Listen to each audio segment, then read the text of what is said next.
Now, what about the call up that summer?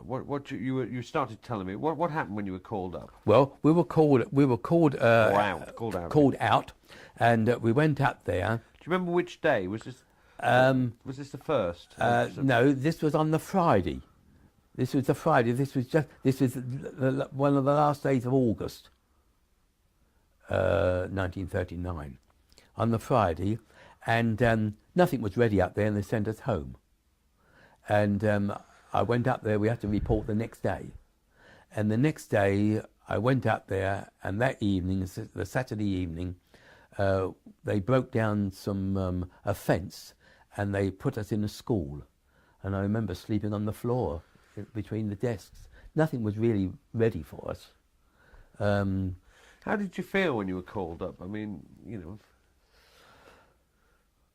Well, I didn't feel anything for that first couple of days, but after, I think the first impact to me of being in the army was when we were all lined up, and an officer read out to us the Articles of War. And he started to read about that if you disobeyed orders, you could be shot, and things like that. That had a sort of an impact on me, that this was for real. I was very much of a homeboy, and that evening I really did miss home. Even though I'd only been left there 24 hours, I really did miss home and my mother. I wasn't courting or anything like that. I was very much of I suppose you could call a mother's boy. But that did have an effect on me. And you just had to do as you're told. And from then on, the atmosphere seemed to change a little bit then. The informality had gone. This was the real thing. Now, what about the outbreak of war, which would be on the Sunday, I think? On the Sunday, yes. Did you hear the broadcast, or...? No, I never heard the broadcast. We were then sort of shut in. You couldn't sort of walk out. There was no open gate as there used to be. There was guards then on the gate. But that day, on the Sunday, my mother came up, and my brother, and my sister, and my niece. They came up to visit me, and it wasn't until after they'd gone. Oh, they were coming up in the morning, but the air raid sirens went, they said, and they came up in the afternoon, and she brought me some apples or something. But it wasn't until after they'd gone that I really felt rather lonely. Now, we got to this point of just at the outbreak of war, and you were at this drill hall in Wembley, the Royal Fusiliers drill hall, the Searchlight Regiment, the 38th Searchlight. Now, what happened during the initial period then? What were you doing? There'd been this change in atmosphere. As I say, there was a change in atmosphere, but at the same time, because there were so many there, they wasn't really properly organised. You were just sort of hanging about, just doing nothing really. There wasn't hardly anything to do. After about 3 or 4 days, we were all rounded up, put into lorries, and taken to a swimming pool. And I always remember that. We jumped in at one end, came out the other. We were only in the water about a couple of minutes, and that was it. I think it was just to get you wet, I think. And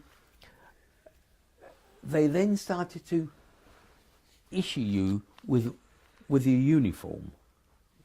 Up till then, I'd never had a uniform. I just had these denims. We had no underwear. We were using all our own underwear and our boot polish. We bought that from home. And because we weren't using army issue, they paid you a little extra each week for using your own, for wearing your own underwear, for using utensils such as cleaning material and things like that. But there was nothing really going on. Now, what uniform did you get issued with? And kit? A kit bag, And just a basic uniform of a forage cap, a jacket with the badges, and that was it. No patties. I'm so pleased. I never wore patties. I'm so pleased. I don't think I would have known how to do those sort of things, because they look so smart in the pictures I'd seen of the professional soldiers. After about 10 days, we were all moved out to our searchlight sites. Now, where was yours? Mine was at a very lonely field, a place called Thurton, just south of Norwich, miles from anywhere. Thurton? Thurton, Thurton, just south of Norwich. And it was a lonely place, just reached by one lonely little lane. And no huts, just tents. And so it was here we are. Just one searchlight? No. Oh dear, no, we had no searchlight. We were a searchlight unit without a searchlight. I can't remember any rifles either. We were just there. And we slept in tents. Oh, that was terrible. I disliked that intensely. Tell me about the tent. So tell me about living in a tent then. Well, what was wrong with it? Well, in the first place, there was no real privacy as such. You just slept on mattresses. In the tent, there was about 5 men to a tent. And it wasn't until round about November that we got our first searchlight. And then the cold weather, that was a real cold winter.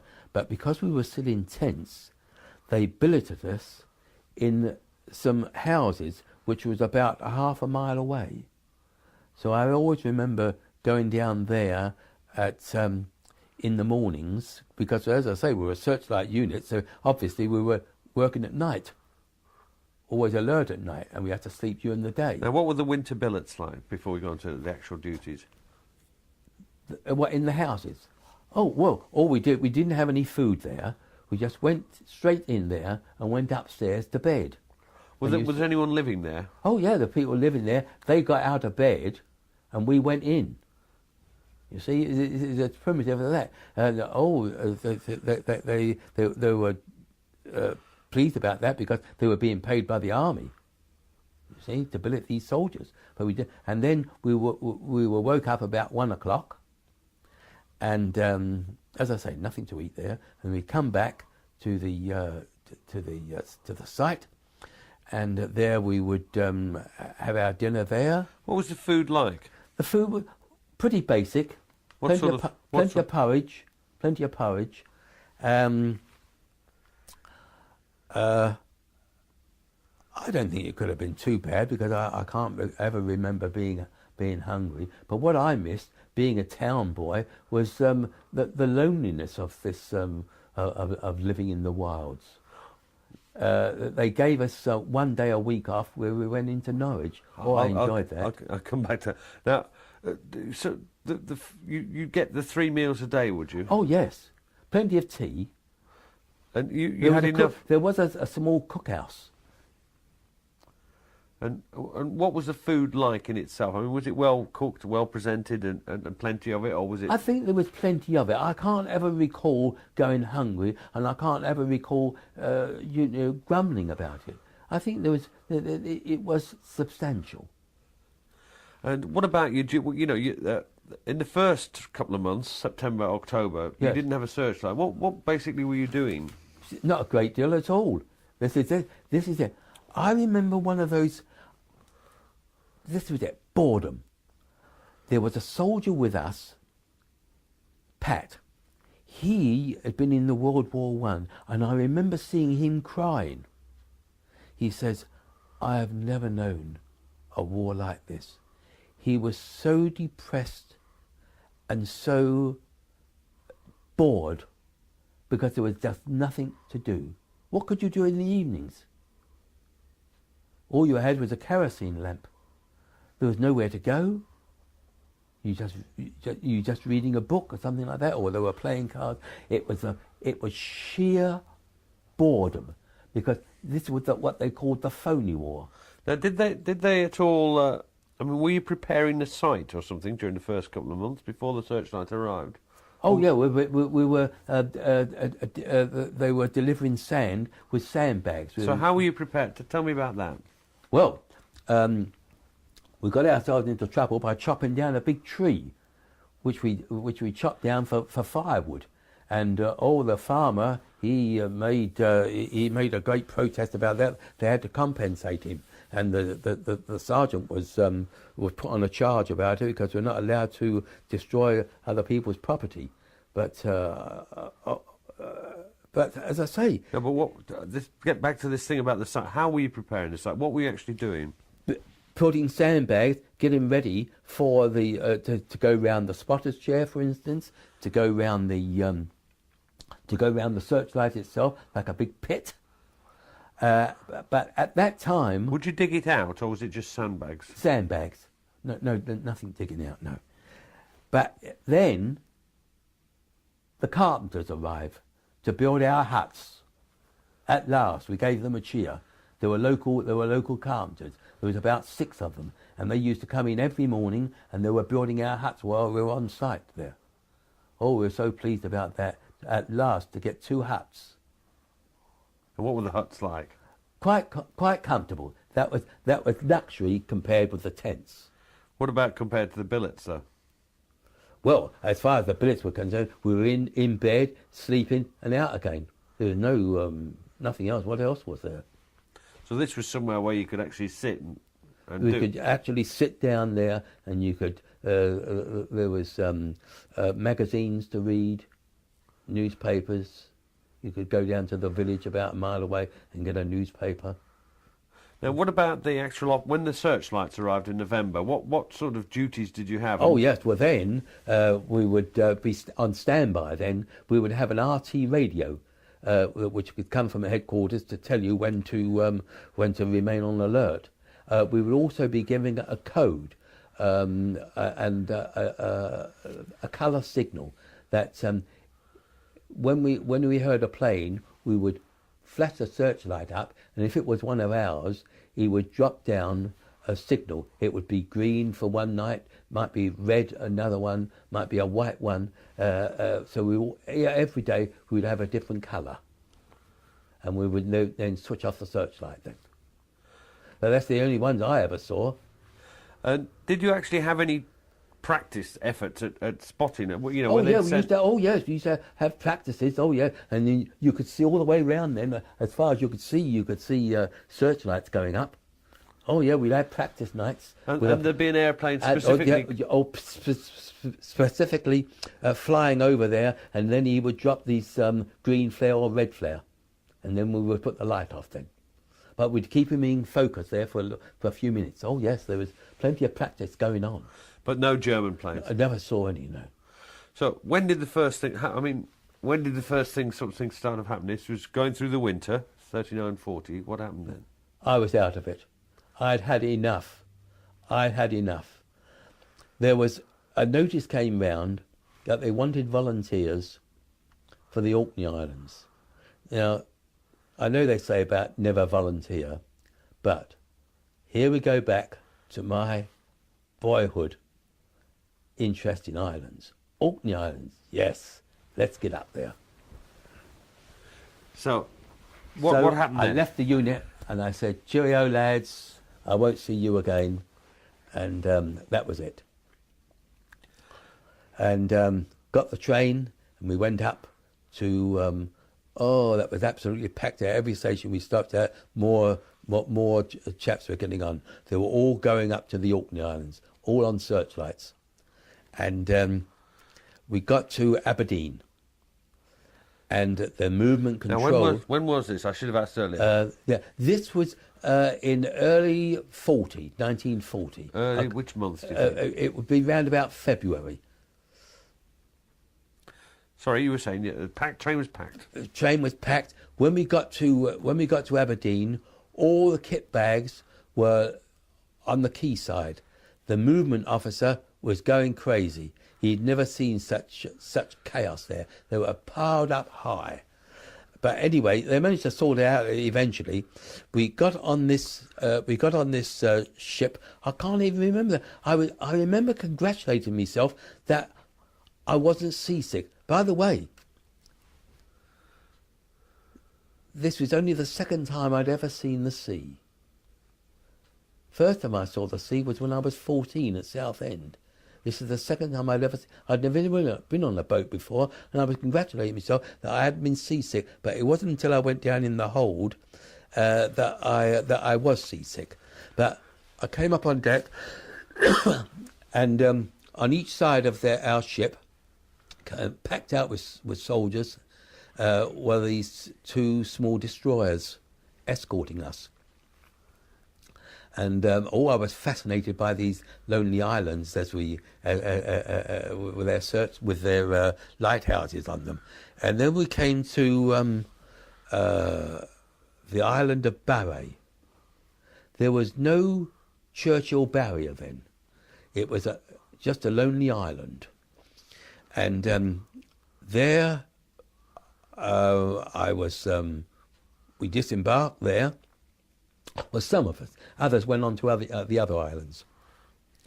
And no, I did not like this. I didn't like it very much. Why not? That's what you wanted. It was they were the Liverpool Rifles. They were searchlight unit, Liverpool Rifles. Well, do you know the rest of the King's Liverpool Regiment? King's Liverpool Rifles, but there was a searchlight called Rifles, but there's still a searchlight unit. Here, this was like an HQ. Now, when you get an HQ, you get officers, you get all the ball, you get more discipline, and I didn't respond to that very much. No, that didn't quite. What sort of thing happened then? How? Tell me how it showed. First thing in the morning, PT, cold as anything up there, and you're going out there doing PT, guard duties, left, right, and all this sort of thing. It would have been sort of, when we was on the searchlight site in Norfolk, it was also very formal. There was nothing like, there's no saluting, no marching or anything like that. Everything, but here was a different world altogether. Oh no, it didn't quite conform to my type of liking. So once again, I noticed. I noticed that they were asking the volunteers to go on a searchlight site on Hoy. So I asked if I could go, because I said... And how long had you been at Barre? For Barre, I was only there for a few weeks. That was long enough for me. All they had there was one little tiny shop and a phone box. And so they sent me to a place called Racwick on Hoy. It was reputed to be the loneliest searchlight site in the British Isles. That suited me. For a little while, anyway. Could you describe the Isle of Hoy and Racwick? Racwick was... Racwick, it was the foot of Mount Hoy. No trees, just barren hills. A little tiny road went into the village of Racwick. No shops at Racwick, just about half a dozen stone-built crofters' houses. They had one school there with 3 pupils. 2 of them were brother and sister, and their mother was the teacher. And I used to walk along there. It was about 2 miles from the searchlight site. This was really remote. But, once again, no real discipline. All very, you get up when you want to get up. How many of you were there?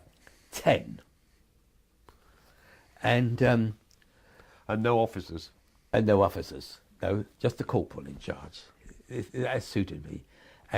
But there we had plenty of comforts there because we were really lonely. They encouraged me to start a scrapbook. That's where I started a scrapbook there. cutting out pieces out of the paper. As a hobby? As a hobby there. Oh, yeah. They encourage you to have hobbies there. Otherwise, it would drive you up the wall. It was such a lonely place. No entertainment or anything. How did you get the things to put the scrapbook there? I mean, were they sending newspapers? Oh yeah, the party would come round. You could ask, I'd like a scrap. He'd get one for you. Oh yeah, there was a supply you with anything, painting, anything like that, just to keep your mind alert. The supply of newspapers were the things. Oh yeah, the newspapers coming in. You get the ration lorry would come in once a day, but the winter set in. That was a bad one. That was a bad winter there. Well, you'd been there all summer then, so you were there a long time. Yeah. Well, tell me about what before we get onto the winter. Yeah. What about the routine? You know, you got there in around about March 1940. Yeah. What about the sort of there a long on time? This lonely searchlight site? Yeah. What was a typical day like for you during the summer? Typical daylight was you'd get up and have breakfast. No proper guard duties really. There's nothing to nobody around there to guard you. You could see them coming miles away on this one little tiny road. Everything was you just get up and just walk around, and you'd have to maintain the equipment, oiling or something like that, or cleaning. Otherwise, you just that was it. What else was there to do? And what about at night? You'd help with the cooking. At night time, you're supposed to have a guard outside, but nobody ever went out there. You wouldn't have a spotter in case an aircraft came across? Well, we had an RT radio which would tell us when they were to be on alert, and we would go out there. So they couldn't get an aircraft across you without it being picked up beforehand? Oh, no.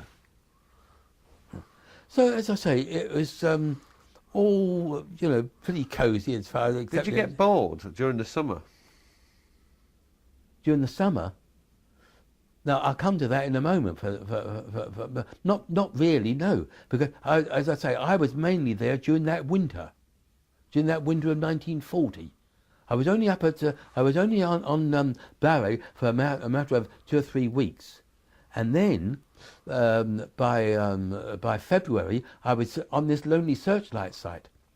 And I stayed there, and that was when they had the really bad winter. Oh, I'm sorry, yeah. So you mean it was still very bad winter in February, March? Oh, so I was thinking really it was bad. next winter. Oh, dear, no, really bad. In fact, it was so bad that we were cut off. No ration lorry appeared for 2 weeks. He was given permission, the corporal in charge, he was given permission to open the iron rations. Now, we were getting short of food then. He opened up there was 2 big boxes, and he opened them up. You could only open them up in the presence of an officer, but there was no officer. He was given permission to open them up, and we opened up the iron rations. Now, it was so bad, we put our uniforms on. I had pyjamas. I looked after myself. I'd learnt one thing in the army then: look after yourself. Mum's not around. If you don't look after yourself, nobody else will. I pampered myself. I never went out. I never went short of bootlaces or bachelor buttons or anything like that. I always had everything. So, and I was a rich man too, because I didn't smoke and I didn't drink. They were always asking, can I borrow a shilling, John? All that.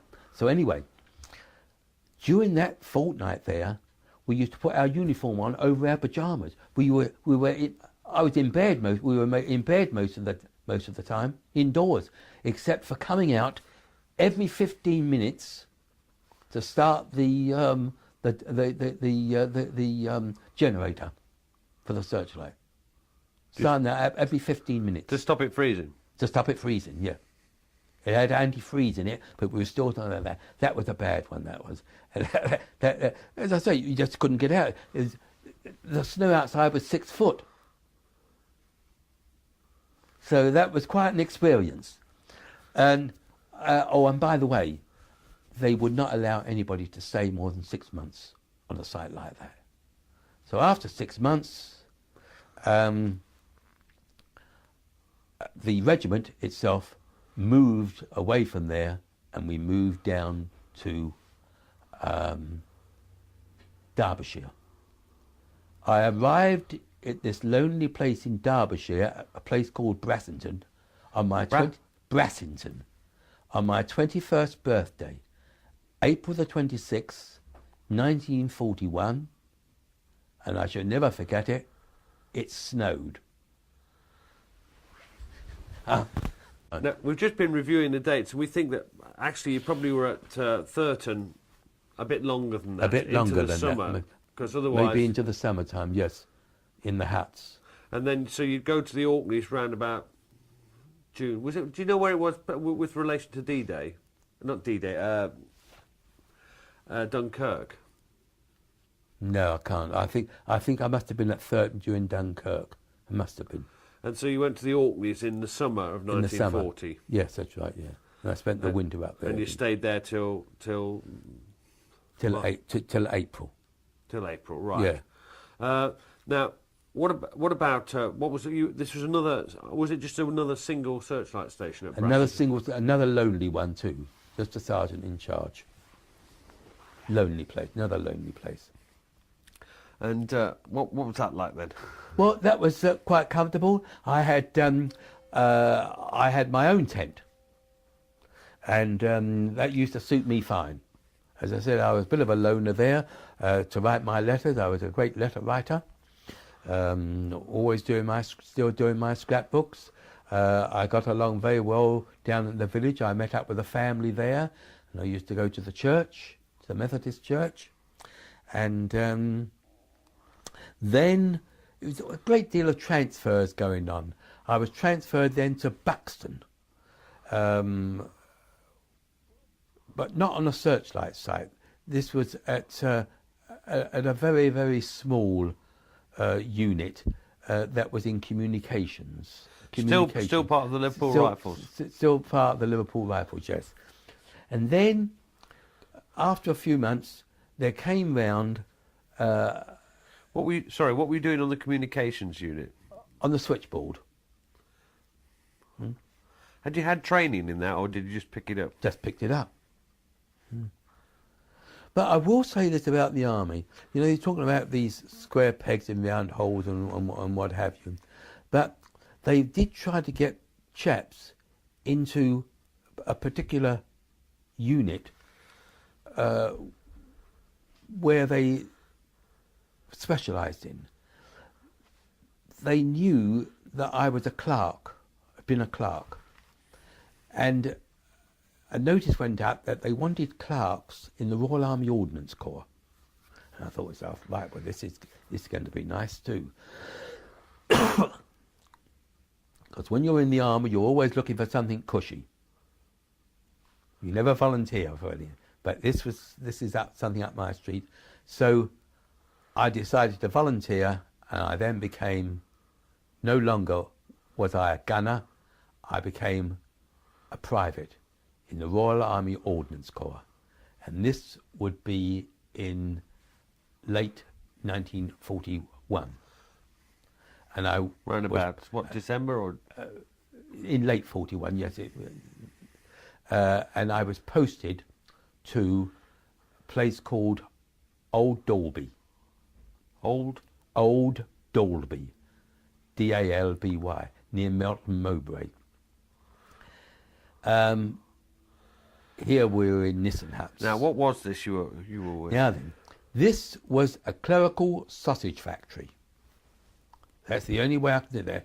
You went in to this vast, looked like an aviation shed, and all you could see was long, long lines of desks. 3/4 of them were civilians. All local people being employed for Melton Mowbray, all dealing with paperwork. Can't run a war without paperwork.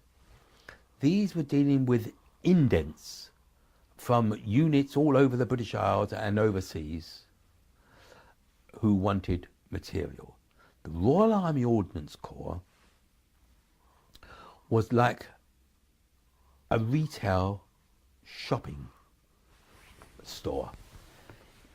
Instead of supplying clothes and things like that, they supplied weapons of war. And they supplied them to units of the British Army around the world. They had big depots. The biggest depot that I knew was Didcot, which had its own railway sidings and everything. In there they stored everything, from nuts and bolts right the way up to tractors. Their job, the office workers, was to receive the paperwork from the units, to direct it to the particular store. These depots would then do all these up in crates and things like that, and ship them overseas or ship them to other units in the British Isles. And that's what I was doing then. I was just sorting out indents. Sometimes there would be 3 items on one indent, but some of the items would be for one particular depot and one item would be for another. So you'd have to duplicate that. You'd have to write out and all that and put all the regiments and all that, all the reference numbers. Every part had a reference number. It was a vast organisation. Now, did this have a name? This RAOC depot? Yeah, Old Dalby Ordnance Depot.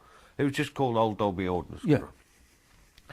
Now, the higher ranks, the officers, the commanding officers of these depots, most of them were businessmen from the retail trade.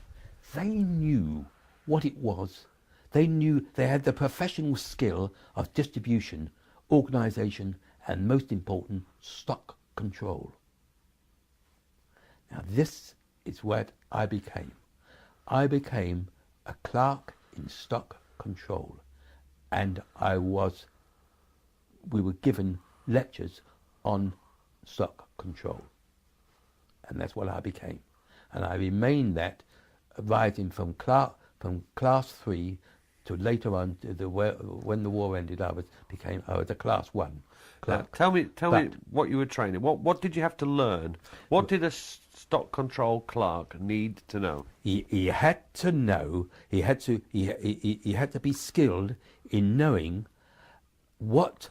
Now, we were interrupted. You were telling me your training as a stock control clerk. What exactly you had to do? Yeah, a stock control. He had to control. It's self-explanatory, really. You are controlling the stock.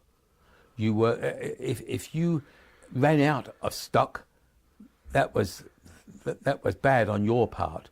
You've got to maintain. You've got to know what is a fast-moving item of material, as opposed to something that's only wanted once every 12 months. With the result, some of the fastest moving things were rotary arms, windscreen wipers, and things like that, the small things. This is what I was... But how did they teach you? Do you see what I mean? It's separate. Well, to separate the training from the function. Yeah. A lot of it, a great deal of it, was just from the chap who had been doing it before you. He was teaching you, rather than formal lectures. We did have 1 or 2 formal lectures, but it was more or less like you learn it as you go along. That was a great principle in the army. Learn it as you go along from the professional. Now, this was a depot. Then after a while,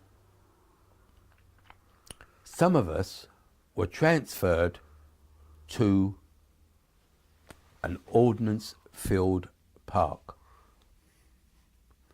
This ordnance field park that I was posted to, no volunteers this time, you're posted, was a new division had been formed, and this was the embryo of it, called the 11th Armoured Division. Now then, every division had a field park. Now, a field park is a highly mobile, small unit carrying small supplies. So, in the event of a battle itself, of a battlefield, as with Normandy, you would, for the first few weeks of Normandy battle, all your supplies were still coming from, the major supplies were coming from depots here in Britain. Now, hang on, you're moving on to Normandy there. Yes. But this is 42, 43. When did you actually go to this unit? Well, I went, first of all, I was posted to the 11th Armoured Division in 1942, an ordnance field park. And where were you? We were at Shelton Lock, near Derby. Here we had huts, and Nissen huts too. Very well organised. We had a major, 2 lieutenants, not a sergeant major. We don't have sergeant majors in the Ordnance Corps. We had subconductors. He was a subconductor. And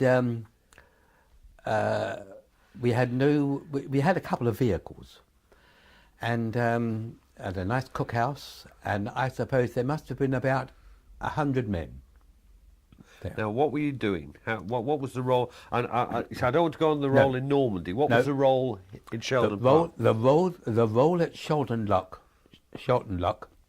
was, for the first 2 or 3 weeks, all we were doing was just drilling. That's all, just drilling. There was nothing else to do. There was no vehicles. They then said, we're going to get an intake of lorries and you're going to learn to drive. To that, I just laughed. They will never teach me to drive. That's the last thing they're going to do to me. I went away. 2 weeks later, I was driving this vehicle in to the car. How did they teach you? Why did you think you wouldn't be able to, and how did they get over it? In the first place, I'd never driven a vehicle in my life. I wasn't all that confident. I didn't have a great deal of confidence in myself. But they certainly did know how to teach you, and they did teach me too. And how did they do it? With difficulty, I think, but nevertheless they taught me. I just don't know. They just taught you how to change gears and things like that. And I was quite pleased with myself when I drove, where this convoy of about 20 or 30 lorries came into the camp. And then after a while, we started to get supplies in. Now, this is where we started to become quite busy. Then. What kind of supplies were coming in? Now, as I say, an ordnance field park is a highly mobile unit.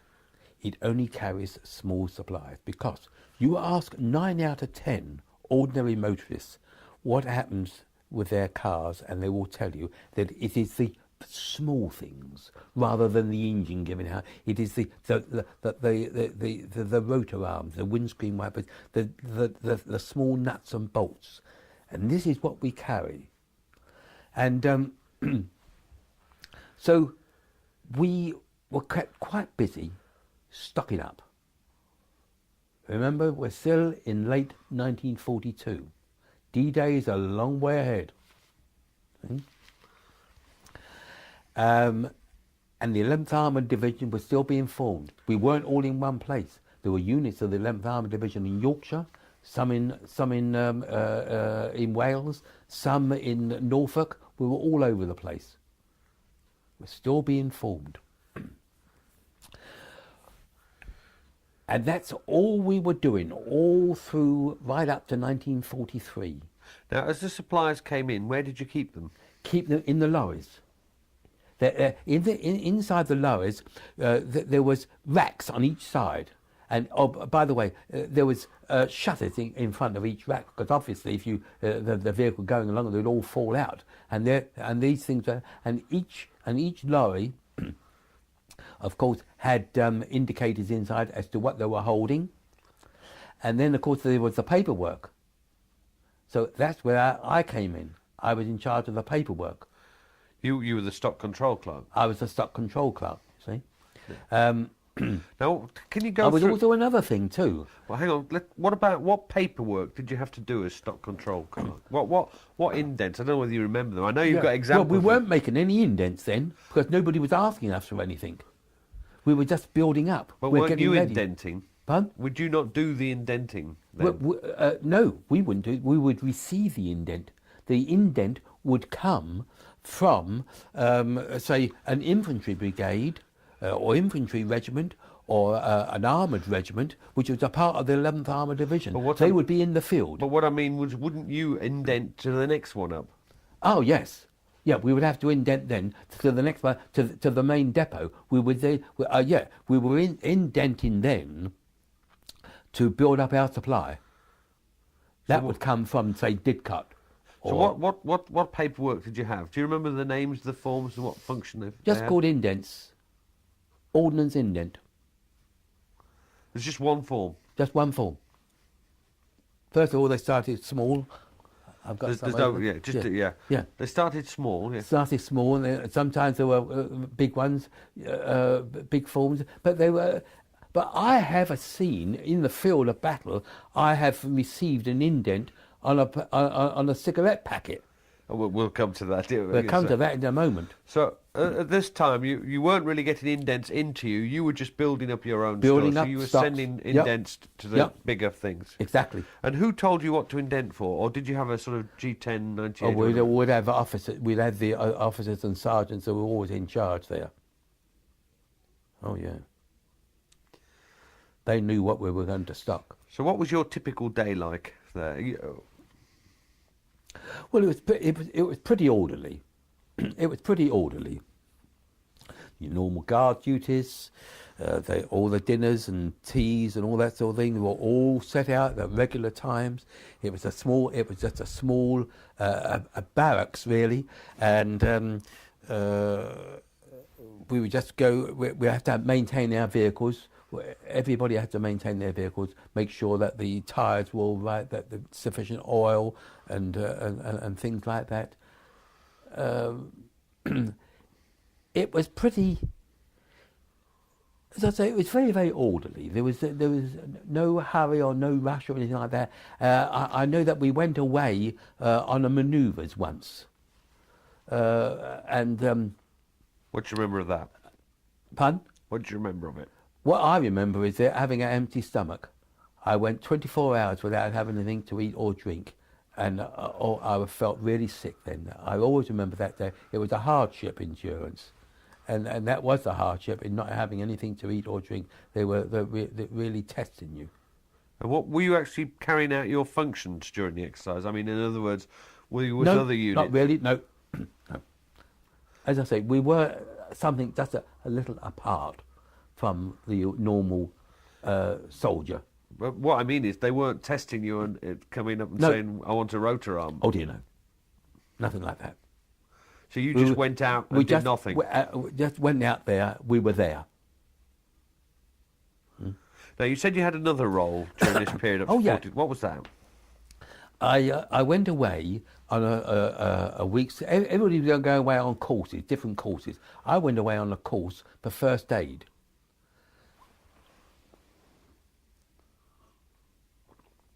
And they provided me with bandages,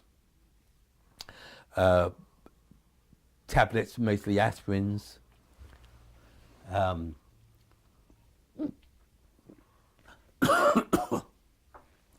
a stretcher, anything, and an arm sling and things like that, and cough mixture, and I could deal with that. But anything broken arms in there, they have to go away. So you were basically the first aid man? Yeah, for the exactly, unit. First aid man, yeah. Stretcher came in very, very handy later on because I used to sleep on that. And anything else about this period? You were still at Shelton Lodge? Yep. Lock. And then it was in late 43 that we went up to Yorkshire, Beverley. And here we separated, half the unit. Half the unit went to a bigger ordnance depot, and the real field park, of which I was one of them, remained. 50, 60 or 70 men and about a dozen lorries. That was it. That was the field park itself.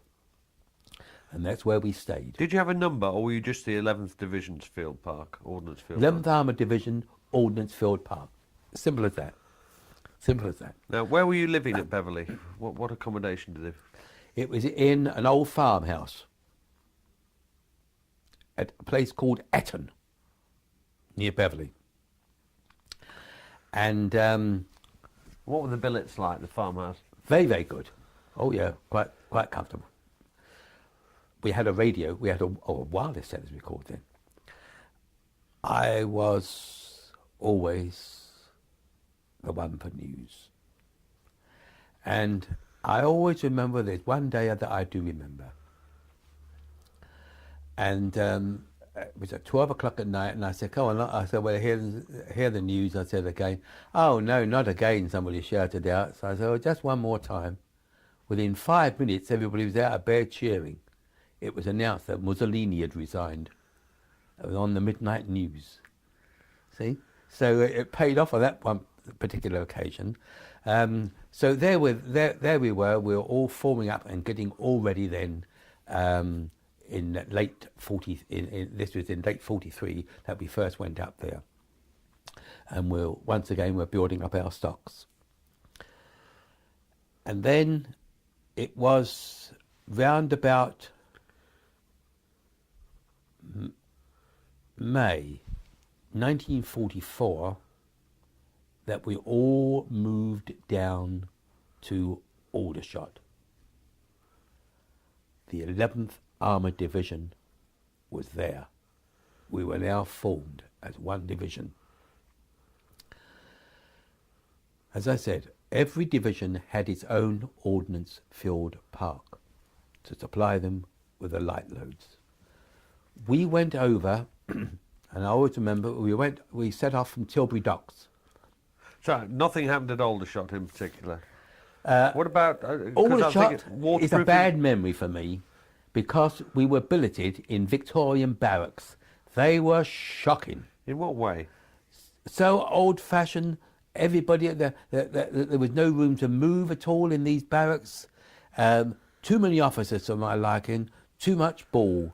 It was a professional army barracks. And that's not my personal liking. Now, what about waterproofing your lorries? Did you have to do that? Yes. Now, whilst we were down there, this is our preparation for D-Day now, we were given lessons on how to waterproof the vehicles.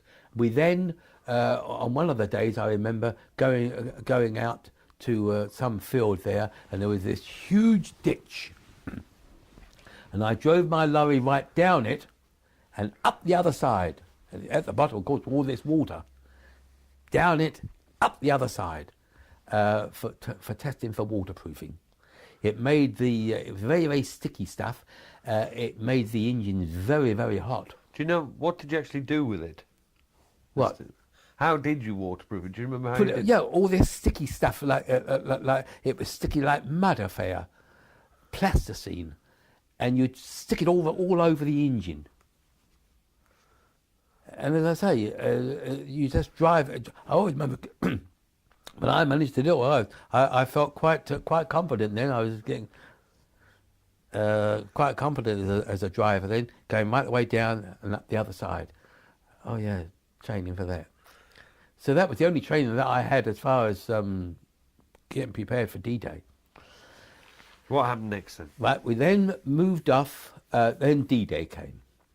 Everybody's cheering and clapping and all that sort of thing, and we knew we were on our way sometime. Where were you when you got the news of Aldershot?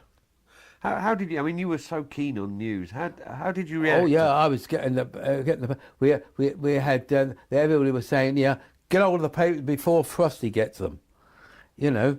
But I was quite confident that my mother was saving them at home too.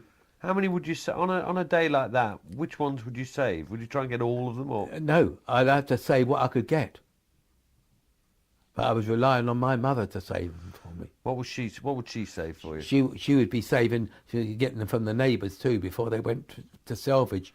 Mostly the News Chronicles and the Daily Expresses. Would she save all of the paper or just the bits that were out? Well, when you say all of the paper, there are only 4 pages of a broadsheet.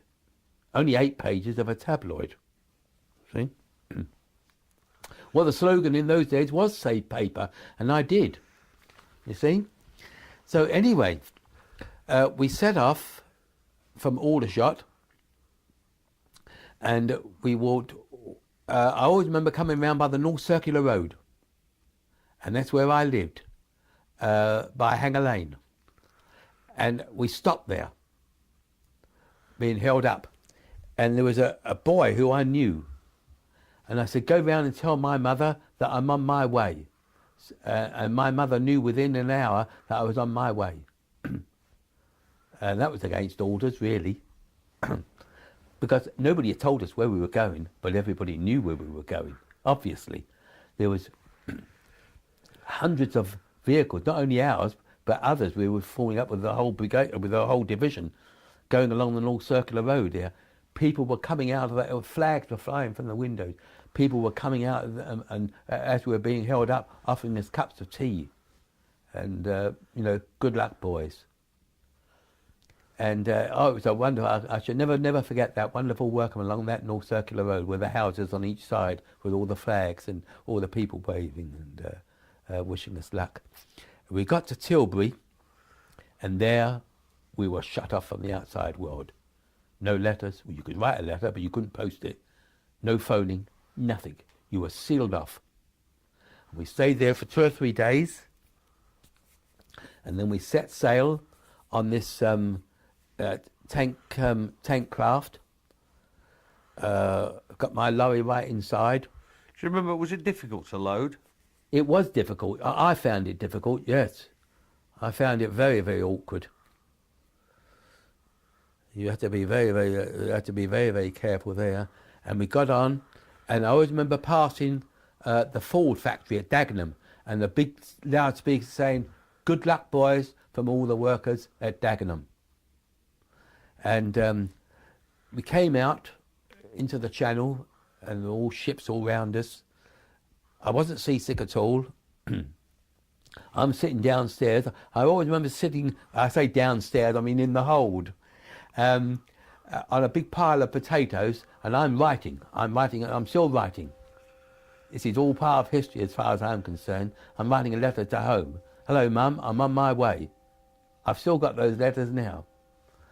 And we set off, and we got to the other side, and all this waterproofing was to no purpose at all. It was a dry landing. Where did you land? And I landed at a place called Bernares on Juno Beach. Bernares. And what date was this? This would be the 12th of June. And it was a dry landing right across the sand, and sitting all on one side were a lot of German prisoners all just sitting down there. And I thought to myself, well, I don't know, for you, the war is over. For me, it's just beginning. And then up into this field, and then we went inland for about a mile, and went into another field. Was there a village? Do you know where you were? Was there a nearby Not village? really, no signs up. No news, no wireless. What could you see as you were moving? You know, I mean, was it full of troops? Yeah, lots of troops around. Yeah, plenty of activity, plenty of vehicles, and also what I noticed, which I missed later on in later years when I went back, was the small fields, the bocage, the small fields with all the hedgerows. So what happened in this field? In the field, first thing to do, of course, post a card. Next one, you and you, dig a slit trench there for the latrines. Next thing, set up the cookhouse. Another one, and most important, get the motorbikes out. We had 3 DRs, 3 of them, dispatch riders. They would be carrying signs with the 11th Armoured bull and the words OFP with a finger, because it's no good us being over there if the other units didn't know where we were for their supplies. So they would go round within a radius of about 3 or 4 miles at different crossroads, putting these signs up, OFP that way. See? Then we would, as I say, open up then, we're open up for business. First motorbike comes in here, he's got his piece of paper there.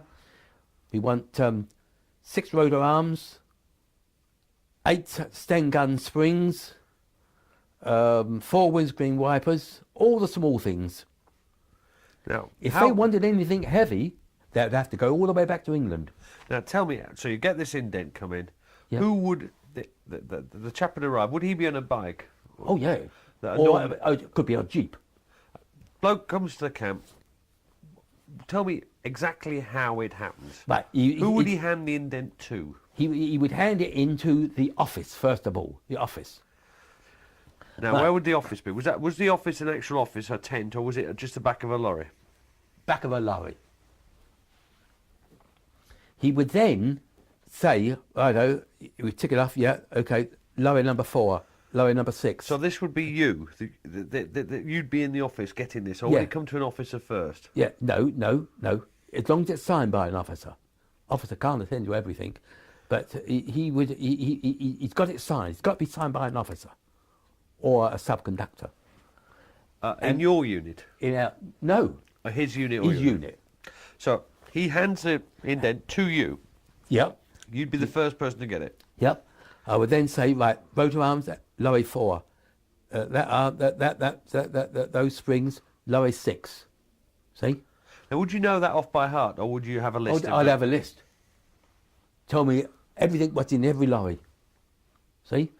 He would go round there, then that's got to be ticked off from the stock control.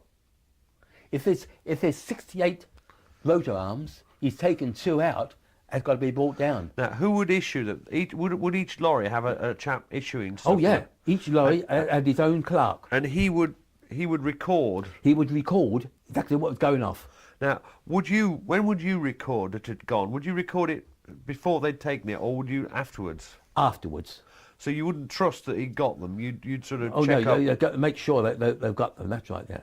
Then he'd give them to them on the motorbike, and he would dash off then, and that's it. So you then know exactly when you tallied up with those the each lorry store, you'd know exactly what had gone. Yeah. If I saw that, and I saw that there was a big demand for that, and that was going down, I would make my own indent out, and that would have to go all the way back to England, because it wasn't until later on, we're going on down now to 2 or 3 months later, that the heavy ordnance depot was set up well behind the lines. See, but now with us, when the infantry and the tank regiments started to move up, we would have to follow them. And you'd do this for any regiment, any unit, or would it have to be a 11th Division? Only the 11th Armoured Division. So what if someone from the 50th Div wanted something? Oh, well, obviously, there was no hard and fast rules. Obviously, the war is war. You'll have to... So there was a flexibility in that? Of course there was a flexibility. And what about, where were you living? I understand the mobile nature of it, but during the first month or 2, you weren't going anywhere particularly. So sleeping under the lorry or in the lorry. You didn't dig yourself slit trenches No. to sleep in? Yeah, it's supposed to have been, but no. I'm taking the easy way out. I've been in the army too long to endure any hardship. So you'd sleep in the lorry? The first night I was in Normandy, I slept on in my stretcher, and I had a palliasse. Inside that palliasse was one of my old Youth Hostel Association sheet sleeping bags, just a sheet, because I did not like the feel of ordinary blankets over my face, so I always slept in a sheet. I had 2 of those, one in the wash and one to sleep in. Yes, I looked after. Now, what about the food you had? Could you tell us about that? Well, this is rather unusual, really, because the chap who had the easiest job in the unit was, in fact, the cook. Because, you see, all he did was to make tea. We never were out of a good mug of tea. And I had throughout the whole war, I had an exceptionally large mug. They always used to comment about it when I went out to a naffy or somewhere like that and holding up this mug. But anyway, I loved my tea. So there was abundance of that. Also, all he did was to make porridge in the morning. And that was it. Because, you see, our food was all in tins. Now, each man was given a small metal tripod, and underneath that tripod was a tablet which you lit. Now, you had to be careful, of course, to the tin had to be opened first, and everybody had his jackknife there with a tin open on it. So you open the tin, you put it on this tripod, you lit it underneath, and then after about 10 minutes, there it was, nice and hot, and you just poured it out into your mess tin. Now, this was my most favourite dish was Yorkshire pudding and sausages and things like that. It was absolutely fantastic. We never went short of food. Was this the compo food ration? Exactly. What did you get then? What do you remember of the meals? Well, I used to like my favourite was steak and kidney pudding. There was plenty of that. So we were with that, but there was just one thing that we didn't have, and I missed that, and I never saw any white bread for at least 3 or 4 months. Now that is the thing. I am a bread man, and I miss that bread. We had biscuits all the time. What type of biscuits? I don't know. They always appeared to be hard to me. I was always dunking them in my mug of tea. Well, they're the sort of ones that look a bit like dog, but square. Yes, there were square biscuits, yes. And that's all we had was just biscuits. Because, you see, there were no field bakeries or anything like that. But there was something that was set up in the fields that was extremely important. And that was hygiene. And I remember going at least twice a week to one of these ablution units. Mobile baths. Mobile baths. Tell me what they were like. Describe them. These consisted of 2 huge tents. Modesty was completely absent. You took your clothes off, and you put those in just a bundle on the ground.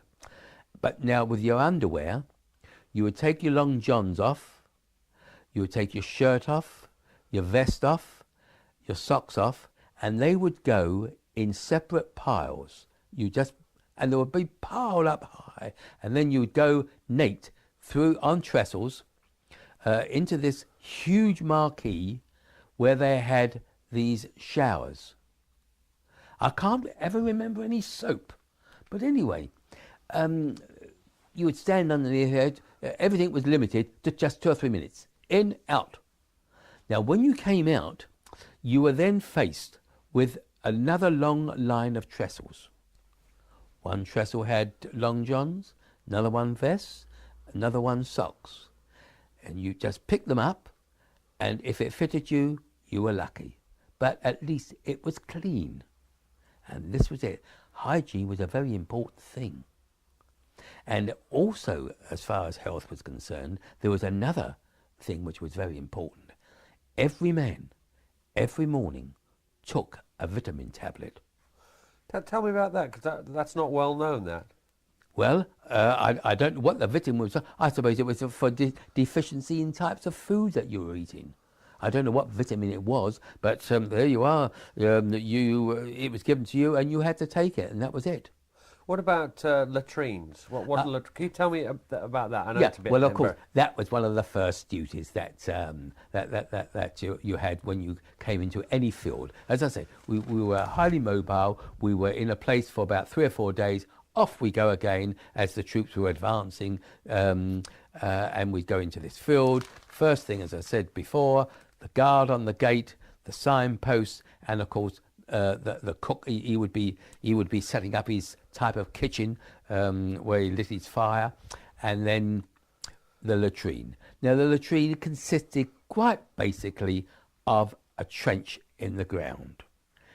And there you had no covering over the top, but you had sort of a rag type of netting surrounding it.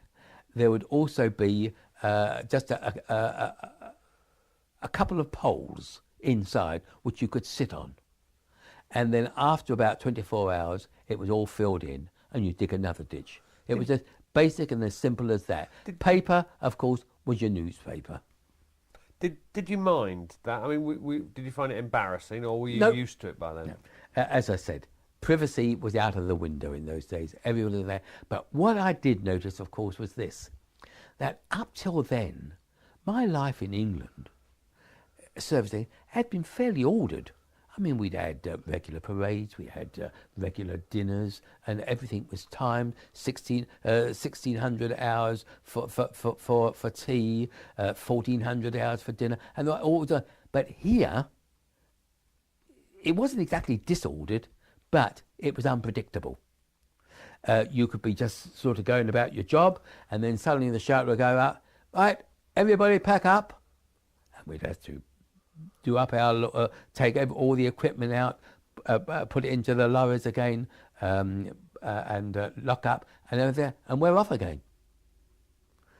This was the essence of a mobile unit. Now, when you first got there, how long was it before that you started moving? I mean, I presume you stayed where you were until the breakout, or did you? No, when we first got over there, we went first of all straight to a field. There was a farmyard there. I never saw many French people about. Very, very few of those. But we stayed there for about a week, and then we were off again. But in some respects, on our particular front, the Caen front, there was plenty of noise during the night and during the day too, with shells going over, and as I say, the noise and the cannons and planes going over. But it was pretty static, because we could not break through Caen. The British Army were really bottled up there. In fact, we lost a lot of tanks, particularly in the 11th Armoured Division. We were up against some of the elite of the German army there. This would be at Operation Epsom, and particularly Goodwood. Exactly, Goodwood, yes. They, as I say, we took a battering there. We took a battering.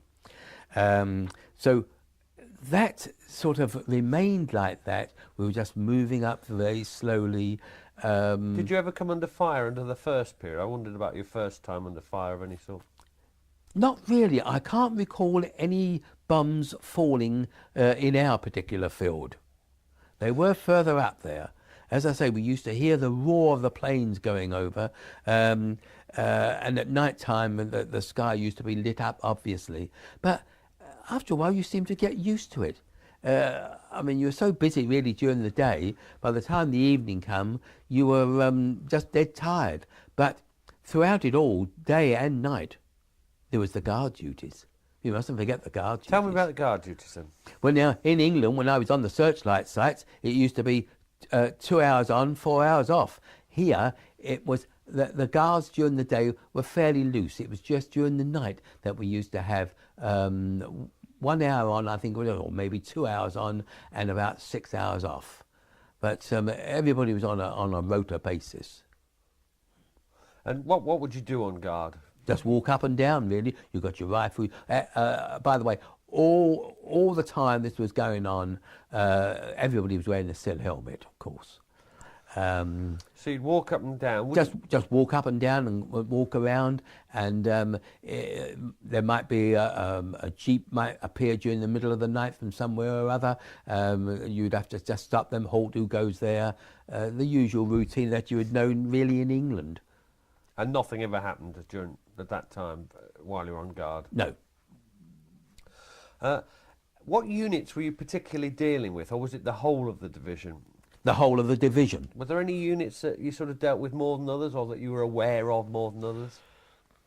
No. Favourites, if anything, or, just people you were in contact a lot 15th, 19th Hussars, I think that was, the 3rd Mons, the Herefords. I think the 3rd Mons, I think we dealt with them a great deal. That was the Welsh regiment. They were rifle ones, but of course the Hussars, they were the tanks. Now, why would you deal with them more? Did they just the ones you happen to remember? Well, I suppose particularly with the rifles and with the Hussars, tanks, it was the small things that were being broken or being lost or something like that needed replacement. But you see, if a tank tractor went, you couldn't do anything about it. Not at that time. It was to be, where are we now? It must have been until late August before there was any large ordnance depot in Normandy. That was a part of the 11th Armoured Division, of course. But until then, anything heavy, you had to either abandon it, or if you had salvaged it, you'd have to send for the spare parts all the way back to England. So you got long lines of communication there. But we could deal, as I've said before, with the small items. Now, what's the next thing you remember happening? Well, the next thing happening was that now this would be about the 2nd week, 3rd week in August. So this is the Falaise breakout? Yeah, the Falaise breakout. Now, I never saw Caen at all. I'd heard all about it. We bypassed that. By this time, we were seeing lots of German prisoners. What state were they in, and how did you feel towards them? Well, as far as I was concerned, I never had, they were soldiers, and we were soldiers, and that was it. And what was your impression of the state they were in, their age, their general, That most of them appeared to be rather young. Some of them were dishevelled, and others were quite, well, as smart as you could possibly be, because after all, these were all fighting soldiers, first line soldiers. We also, I used to observe, burnt out tanks. And I always remember seeing one tank, and the German occupants there, they're still hanging out of the turret. Obviously, they were dead. Yeah, we did see dead bodies beside the road. How did you react to the sort of burnt out tanks and corpses? Because, it's... Well, it wasn't exactly scary. You were too occupied to be scared, really. But by now you've been drilled into the realities of war, and there for the grace of God go I, sort of thing. But no, it was just the reality of war, and you just got on with it. And you were there for one moment, and then you passed on to the... Everything was unpredictable and uncertain. What was round the corner, you didn't know. Now, and then on that breakout, we then came to Vernon. This was on the Seine, and this is where we crossed the Seine over this pontoon bridge. I found that a bit hazardous myself, driving my big truck. But we got across safely. What was it? I mean, what was it like crossing a pontoon bridge? Because it was rickety, but they were pretty solid in some respects, and there was always somebody there on each side of the bridge, and also going along to guide you. I only saw one vehicle that had gone over the side. Only saw one. Did it actually move up and down? As oh yes, indeed. Yes, indeed. But it was pretty calm. Here we are. We're in August now. Pretty hot. Now there was something else which I really must emphasise about that Normandy campaign, and it's something which I've never forgotten, and that is, I saw more dead cattle than I saw dead soldiers. Now cattle, that most of them were laying on their side, probably from the shell blast, and they were rotting. Here we are in August. The stench was terrible, and it invaded everything. We had this camouflage. By the way, there's another thing which I I'll come back to that. Keep with the cattle. Camouflage netting. Now, the smell seemed to invade even that netting, and even though you might be miles away, you took out the netting again. That was the first thing you took off to put over the vehicles. And then, but it still seemed to get into the food. It got everywhere. But that stench from that cattle was horrific.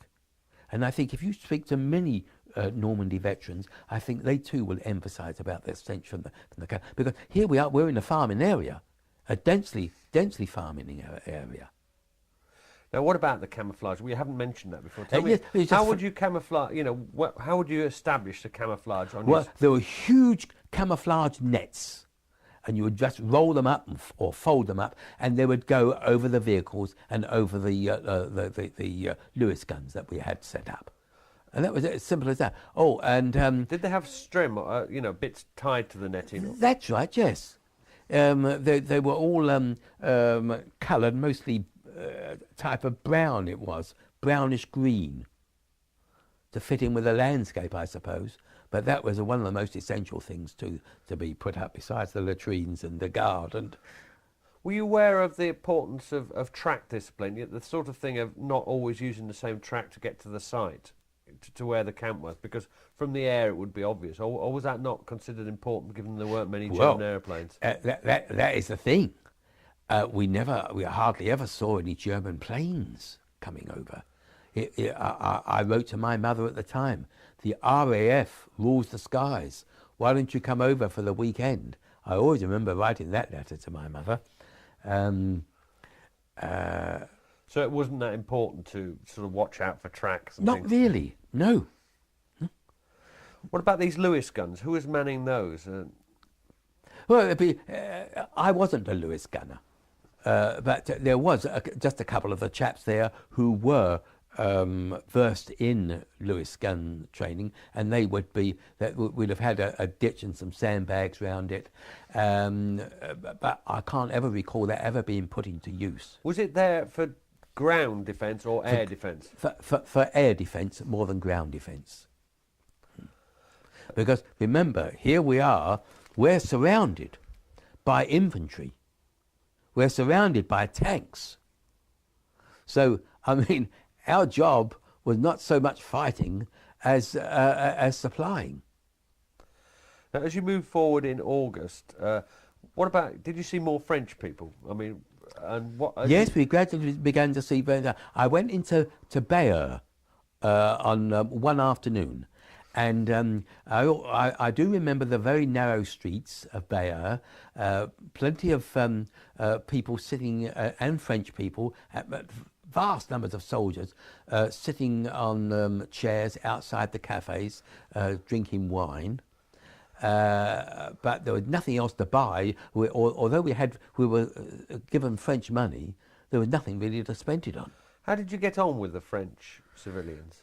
Well, I couldn't speak French at all. It was mostly just smiling and just waving your hands and saying hello and things like that. But otherwise, I can't ever recall getting into any deep conversation with them. In fact, there wasn't all that. Although I saw French flags and British flags in Bayeux, there wasn't all that much fraternisation. And this is what you got to remember. Why These were farmers. Now there they were going about their normal business during the war years, as normal as it can possibly be. But there was no fighting going on. Suddenly, their area is turned into a war zone. Their fields are requisitioned by Allied troops. It was a complete turmoil. How would you feel when your world was sort of turned upside down there? They had been, for 4 years, been collaborating with the Germans, collaborating because they had no alternative. And as I say, every day was a day of fairly normality with them. And then suddenly, there they are in the middle of a battles. So you got to remember, how did they feel? That their local villages were in ruins. They weren't all that happy to see us. We were, by then, we were known as the British Liberation Army. But we didn't feel very liberating. That was to come.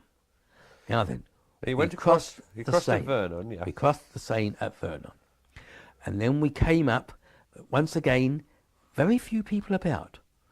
We were making our way towards the World War I battlefields and the old towns of Lille and Mons.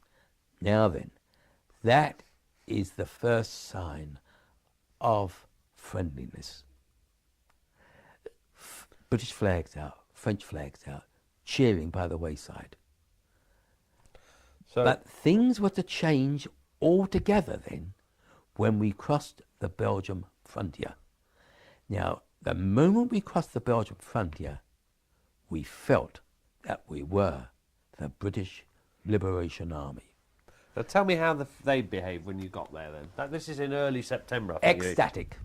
No, late August. Ecstatic. Everywhere we were delayed because of the crowds. Vast crowds, every town, every village. And we crossed the frontier at Tournai. And they were there everywhere, cheering as we went along. Now, the last time I'd had a sort of a wash and shave was when we were on the other side of the Seine. When we got to the frontier, we were then told, "We're going, lads, we're going for Antwerp." We couldn't believe it. We could not believe it. It was still several hundred miles ahead of us. One of our, the Guards Armoured Division to our right were going for Brussels, but we were going for Antwerp. Now, all the way from Tournai to Antwerp, I can't recall ever having a wash or shave. So by the time, but I'll come about their journey in a moment. But by the time we got to Brussels, to Antwerp rather, on September the 4th, 1944, it was packed with people cheering us. It was like that all the way. They were delaying us. We just could not move. There were, even though I had a growth of beer, and it must have been caked because it was so hot, and all the dust coming out into our faces. But they were just getting hold of you and kissing you. And I still had my hands on the steering wheel, but my companion on the right-hand side, he was nearly half dragged out of his vehicle, being kissed and all that. It was a wonderful, wonderful feeling. But something bad was to happen on our way. It wasn't all a bed of roses, and it wasn't all cheering on the way. Well, before we got to Antwerp, there were one or two pockets of resistance. We never saw many Germans because they had flown well before us. And we came, and this was very late in the evening. We were coming through a densely wooded area when we were stopped by a Belgian who said that there was a Tiger tank further up, and that they had been firing. So we stopped.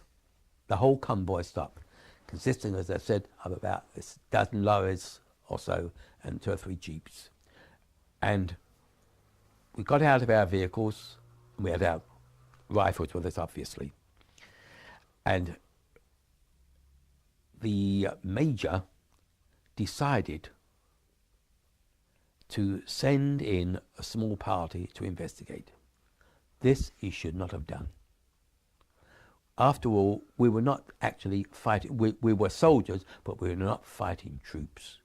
So he should have called up. He should have called up on the RTs by some means or other. He should have called up from the tank brigade or for the infantry, but no, he didn't. We went in. You went with this party, then? And I went with the party too, but I was not in the front. I was just a little behind. And there was only about a dozen of us, that's all, that went in there. Now, this is the first time that I'd actually were going in to see the enemy. They went in there, and within a few minutes, there was a rat-a-tat-tat. We then withdrew, because we didn't have any machine guns with us. We had Sten guns. We then withdrew, but we were minus a corporal and a subconductor. Both of them had been shot dead in that wood. By the Tiger? By the Tiger tank, yeah. They withdrew. Now, arising from that, there was a court of inquiry. And the major was removed from his post, and we had a new major come in, Major Clubman. He took over. So we lost our subconductor, our sergeant major, subconductor Powley. We lost our corporal, Corporal Stiles, and that was our first casualties. It was not to be the last. This sort of really brought home to us, you know, that we were really in it now. We knew within ourselves when we set off from Tilbury that not all of us were going to come back, but these were our first casualties. But there you are, war is war. Next thing, back in the trucks again. By the way, the infantry then, we just went off, left it to it. These were 1 or 2 pockets that were still being left that have to be mopped up by the professional infantry. And we went on, passing through Boom, another fantastic welcome. Got into Antwerp. The German prisoners were all being rounded up, and they were put in the zoo. That was the subject of a protest by the German government and the British government about the detention of German soldiers. But they were really put in there for their own safety, because some of these Belgians were quite aggressive in their treatment. And then we withdrew from, and there was no room in Antwerp really for all of us. We withdrew our armoured unit, our ordnance field part, to a place called Boom. Boom. Boom, B-O-O-M. Never forget, it's an unusual name. And there we stayed into a park. And as I say, very, very well entertained and treated by the Belgians. And incidentally, the Belgian people, they all seem to be well dressed and well fed. We're receiving invitations to go to their homes. Not a great deal. We got to the point where you were at Boom. Yes. Another remarkable thing about Belgium is I never saw very little bomb damage. And incidentally, of course, our chase for Antwerp was to secure the port. But unfortunately, the Germans did put up a very, very stiff resistance further down the Scheldt. With the result that we couldn't use the port for a long, long time to come. Now, as I said, the people in Antwerp were absolutely enthusiastic, and I still go back there on their reunions. They've got a huge 11th Armoured tank in Antwerp itself, and they really preserve that. We hold a ceremony there every year on their Liberation Day, and I wear my badge of the 11th Armoured Division, and it's immediately recognised, and I always get a very good reception. But as I said, there they were, very, very happy to be free again, but little did they know that within a week or so, German flying bombs would be dropping on their city. One particular bad incident was a flying bomb that hit the Rex Cinema, and inside were about at least 300 British, Canadian and American soldiers, and the death toll was extremely heavy. Were any of your men in there? No, we'd moved. Once again, here we are, highly mobile unit, in boom, a couple of weeks or so, we're off. Because we were now advancing into Holland. And I remember crossing the Albert Canal. Once again, into Holland, we were getting an enthusiastic welcome.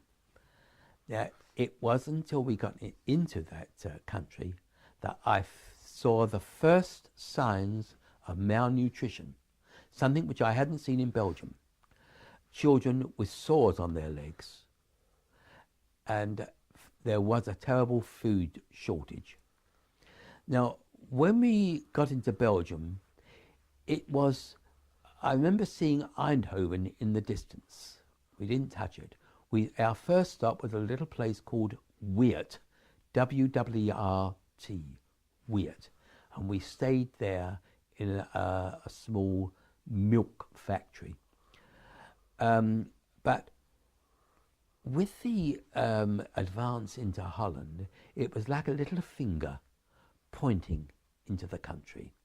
On each side was water.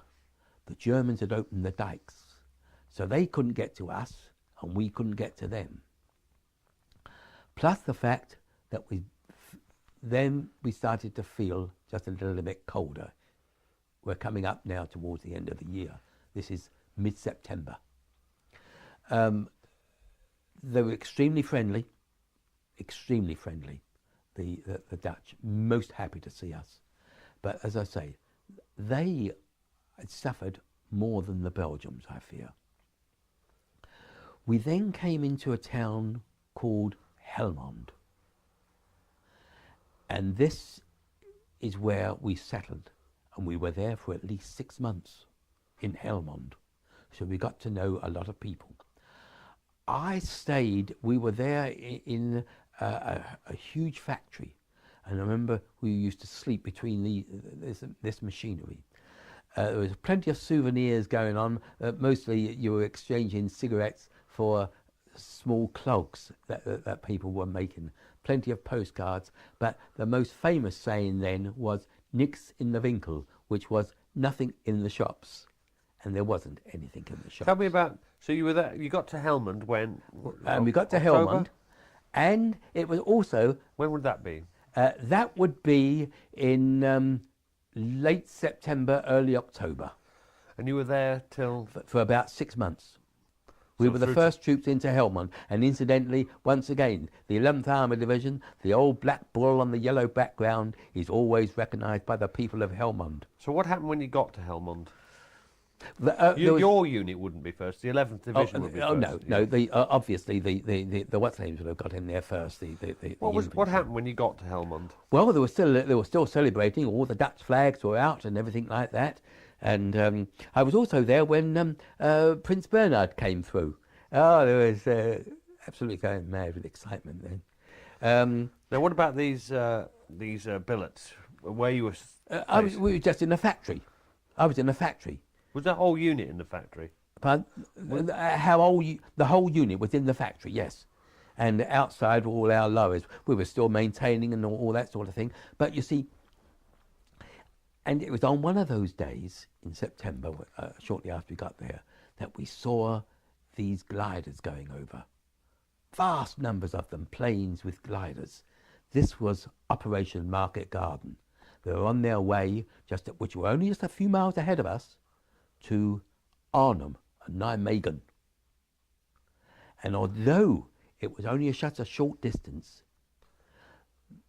the elite of the German army were now consolidated, and they were defending it like hell. We couldn't get through. So that was the disaster, I'm afraid, at Arnhem. We just could not get through. And there we were, just, no more than 20 miles away from them. And what were living conditions like in the factory? Well, we sort of settled down to normality to a certain extent, because the winter started coming on, and it was a bad winter. I can't recall. Once again, I don't think we were having any bread. That was one of my main concerns there. But we got settled down to sort of a routine, and for the very first time, I always remember seeing an Ensa concert. Tell me about that. It was a small theatre that had been requisitioned by the British Army. It's amazing the places that were requisitioned by the Army there. And I just remember them coming out on stage there and singing and dancing and that sort of thing. Not a great deal I can remember about it, but it was our first entertainment. What did you think of it? I mean, were they any good? Oh yeah, it was quite good. Yeah, fairly amateurish. I can't remember any big names or anything like that. Certainly not Vera Lynn, because she never went to Northwest Europe. But no, they were not. I can't remember who the artists were, but it was just a diversion and something a little different. Well, did you get any others, or was that the only one? That was the only one I ever saw. The only one I ever saw. I mean, by then, our base, the real depot, the Royal Ordnance Depot, had then moved up to a place called Bourges Leopold. That was in Belgium.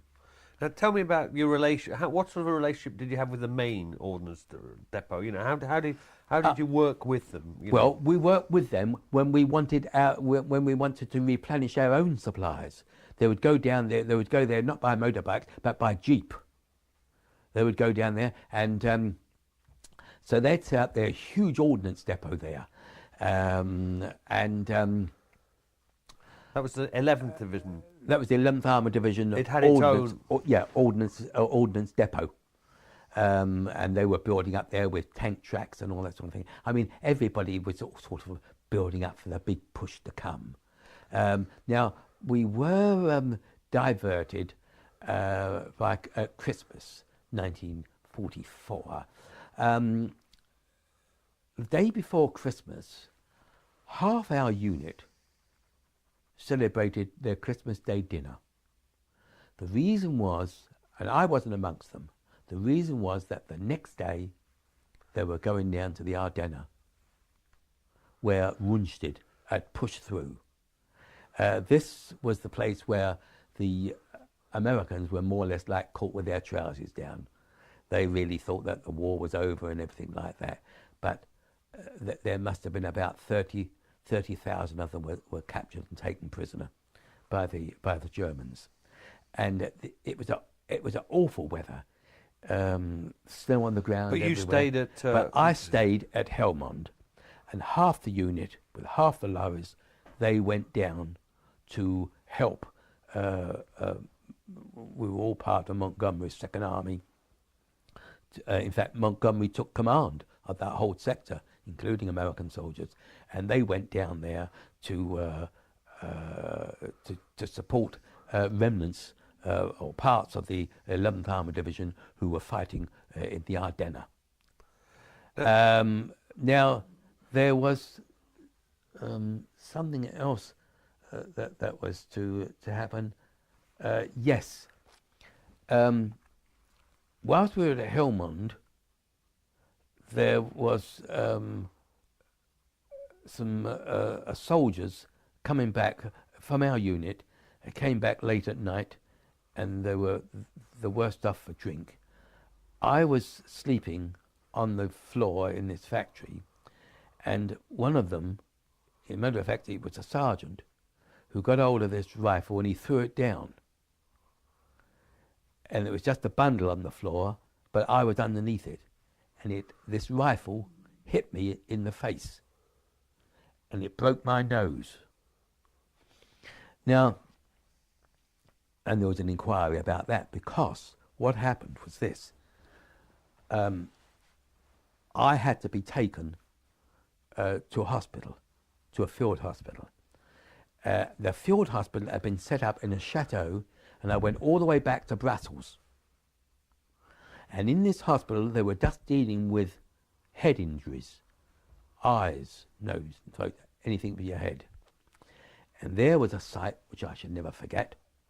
I went down there for the purpose of having my nose straightened out, this operation. It wasn't very painful. As a matter of fact, I couldn't feel anything really, but it's just my nose that was out of joint. And it was there that a sight that I should never forget. And that was, there must have been at least a couple of dozen of them, ordinary soldiers and officers, all blindfolded. Each one had an escort of a nurse. And that was the first time also, for a long, long time, that I'd seen an English girl. These nurses, they were leading, escorting these soldiers that had either been blinded or partially blinded. That was a terrifying sight. So I should never forget that. And it was a beautiful chateau. I remember this lovely staircase going up on each side. And as I said, coming down them were these soldiers, blindfolded, being escorted. Each one had a nurse on his arm. And then, of course, I then returned to my unit. Was the NCO punished? No, there was a court of inquiry. No, not really. It was an accident. It was an accident. Although it was drunken, it was an accident. It was an accident. How were you getting on with the Dutch people in Helmond? Very good indeed. Very good. Everybody was extremely friendly. By now, there appear to be more soldiers than local residents, I think. The whole place was swarming with them.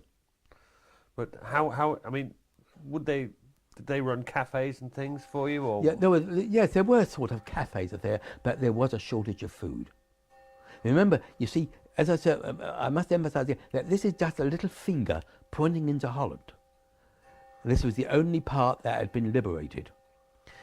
The rest of it was still occupied by Germans. There was still sporadic fighting going further south by Venlo, touching the German frontier.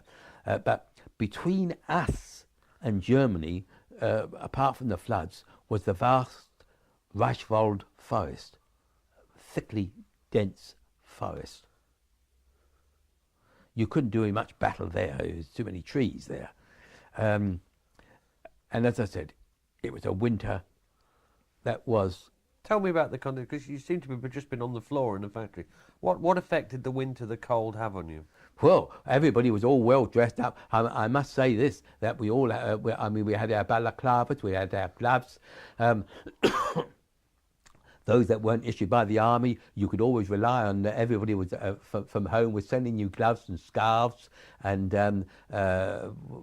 we had trench coats. And oh yeah, I can't ever recall really feeling cold to that extent. I mean, you'd be stamping your feet whilst you were on guard outside. Guards were still continuing, of course, but there was to a great extent just a stalemate there. And after all, we were building up our forces there. We were waiting for the big push to come. Bombing was still going on from the air, of course. So lots of planes going over. What happened next? What's the next thing you remember? Well, the next thing happened was in March. Oh, sorry, did you have any leave? Oh yes, I had a leave. Yeah, tell me about that. Oh yeah, sorry, I had one leave while I was there during that 6 months. It's the first leave I'd had for about 12 months. I always remember my mother writing to me and said, "I hope you get home soon because I can't move in your room for newspapers." She'd been collecting them too, you see. Oh yes. So we first of all we got this. There was a great excitement before you go on leave. It was only 7 days. great excitement, first of all. You get all your equipment cleaned up and everything like that. You still take your gun with you. You get your equipment all cleaned up, and you'd be up early in the morning. You would be issued out with rations. The cook would give you, all wrapped up in a cellophane or some sort, tissue paper, sandwiches for you to take, and we would get on the ration truck, and about 3 of us would set off, and we all set off for Antwerp.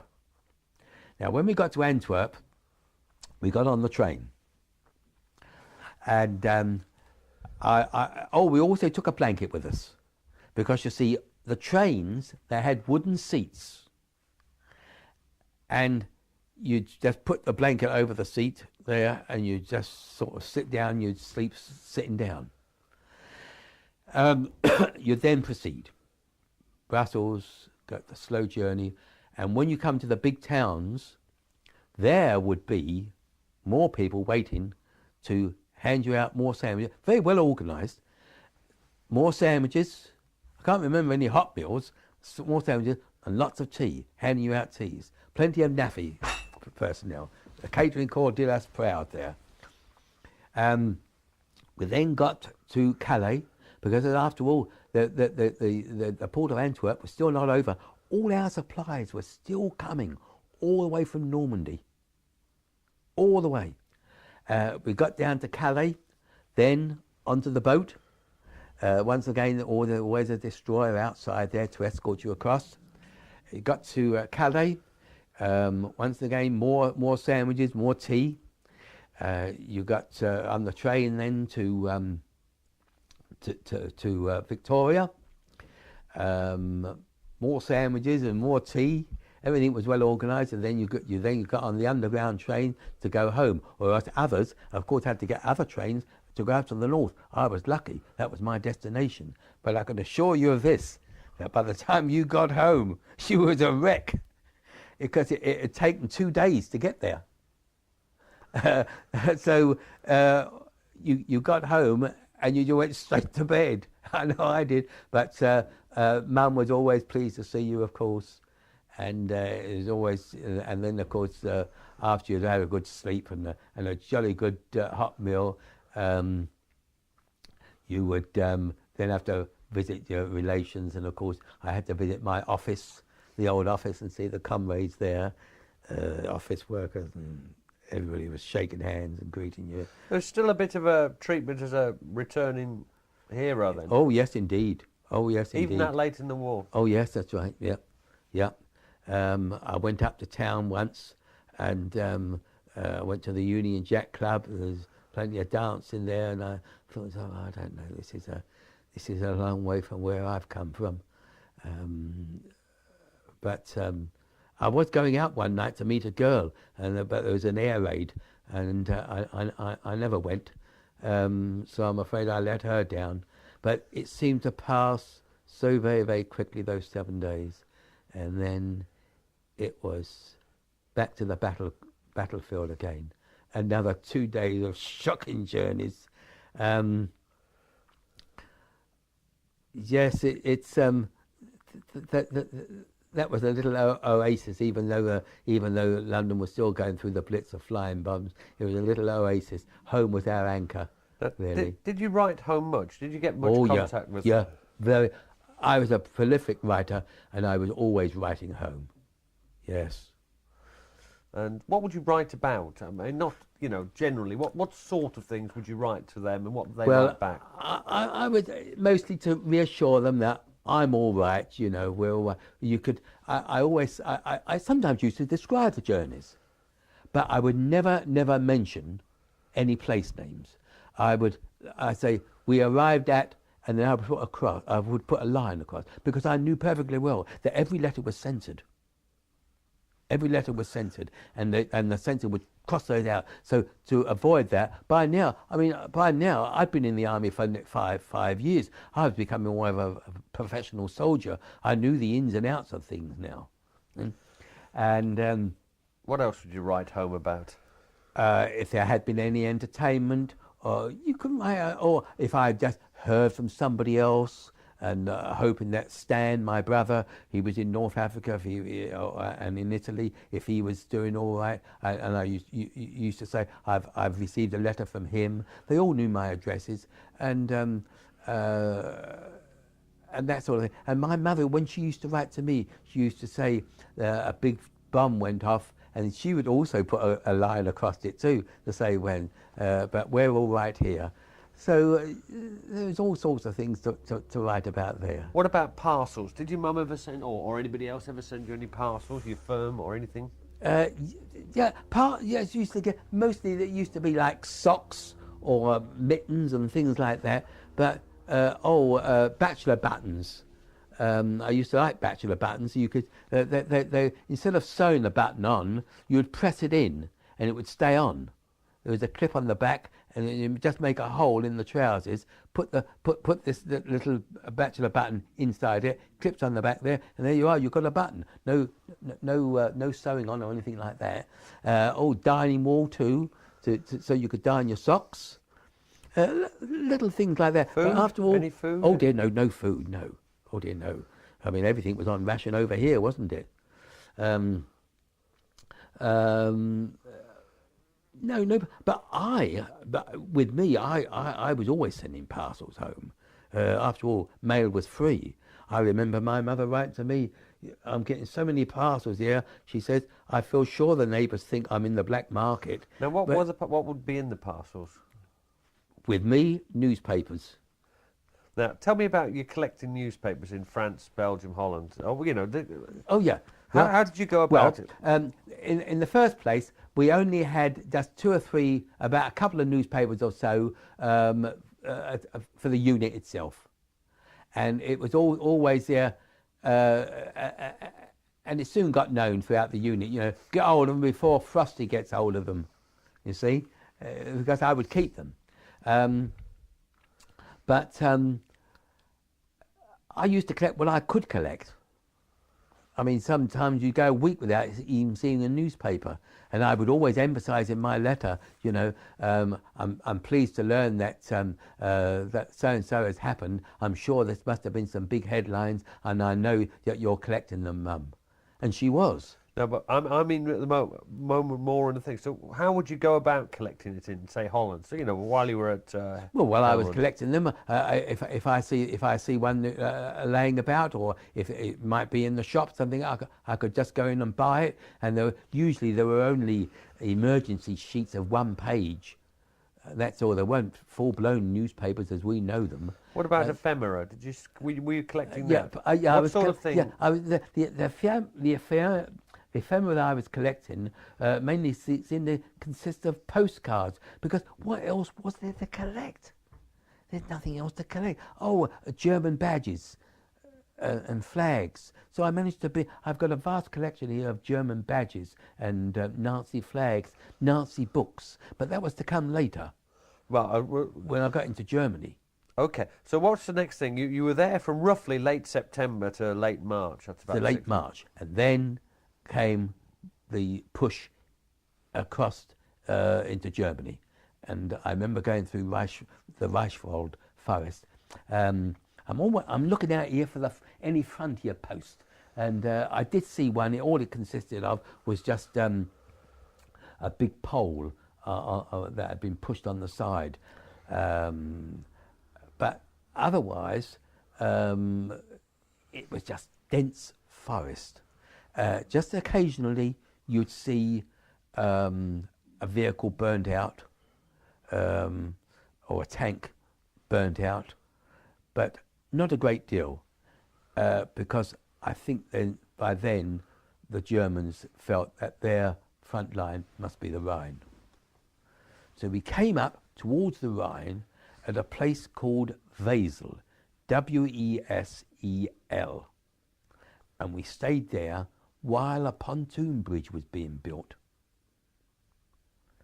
Now, it was built from one field across the water to another field, with the result that something had to be done on each side of it, otherwise the vehicles would have been bogged down. And this is where I saw the Pioneer Corps. They were rough and ready chaps, but they were doing a damn good job. They were laying stones down, digging up there, making a good road there for you to get on there.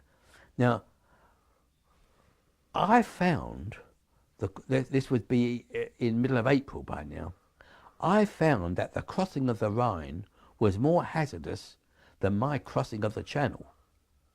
This was a really rickety old pontoon bridge. And I was really keeping my eye on the ball. I was, for the first time I felt nervous. And when we got to the other side, it was straight up. And putting it in top gear there to get up there. And we got there, and there was just a tiny little village affair, and most of that was smashed down. And then there was a small hotel, which of course we requisitioned. And in there I found what I really liked. Lots of white, pure white linen sheets. And of course, spoils of war, I took a couple for myself because I looked after myself as far as sleeping was concerned. And it was whilst there that we for the first time also, we saw a lot of displaced persons and also refugees that had been coming out of concentration camps. What state were they in? A horrifying state. They were, and you couldn't trust them. You had to have your rifle with you. Your rifle was your pass to everything, and that's all they respected. If you didn't have a rifle, they would attack you. Most of them were Russian and Polish, and we were called out in the middle of the night that these refugees were raiding some houses up the road, and the Germans, a German person had come down asking for help from us soldiers. So we went up there, and I always remember having my rifle over my shoulder and banging the bolt to let these refugees know who we were. And I was shouting out in this house. They were looting this house, and I'm shouting out to them, "Rouse, Rouse," because we were there to keep order also. And to get them out, but they were a motley lot, and I didn't trust those. Oh dear, no. At night time, to venture out at night time was to take your life in your own hands there. And another place we got at, where there was a near riot, they were besieging this bakery, and we went down there, and we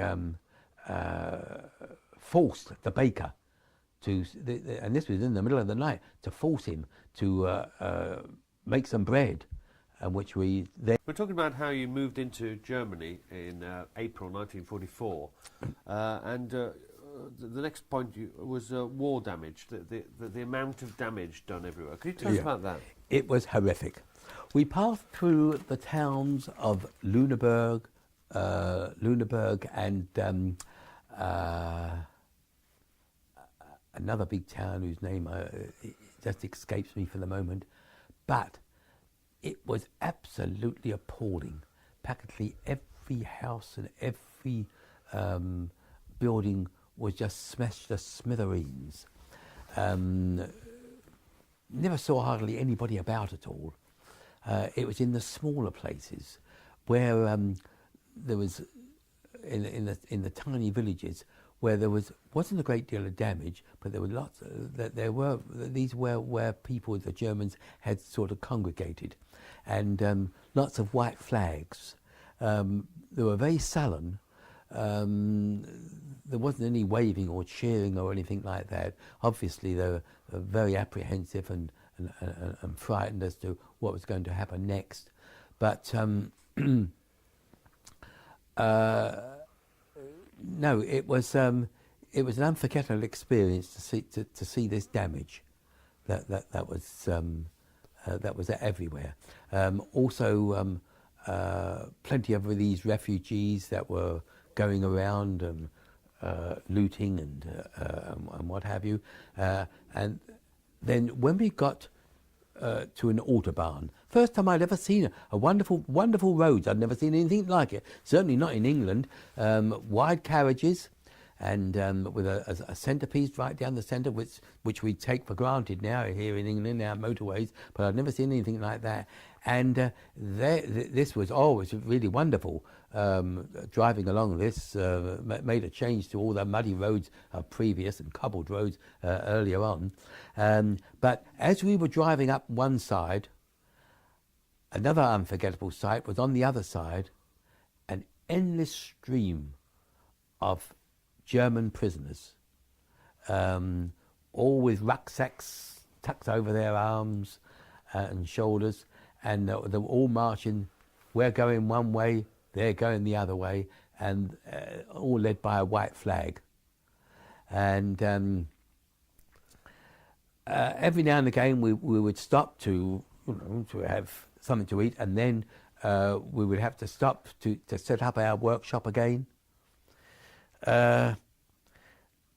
And so it went on and on. Any action or incidents?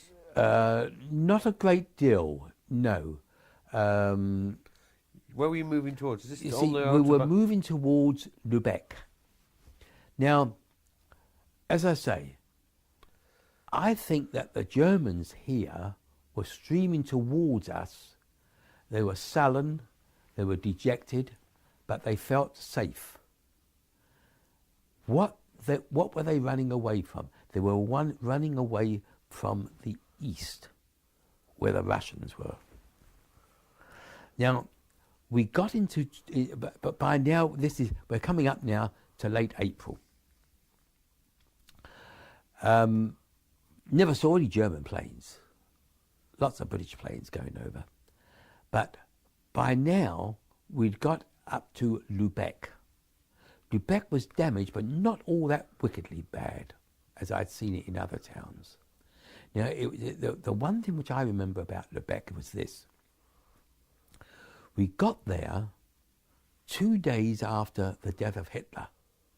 And it was there that I managed to get, because I always like to talk to people, and I was trying to get a grasp of the German language. And I managed to ask somebody in very broken German for a Zeitung, a newspaper, Hitler gestorben, Hitler is dead. And he came up with this Lübecker Einzeiger. It was just a one sheet A4.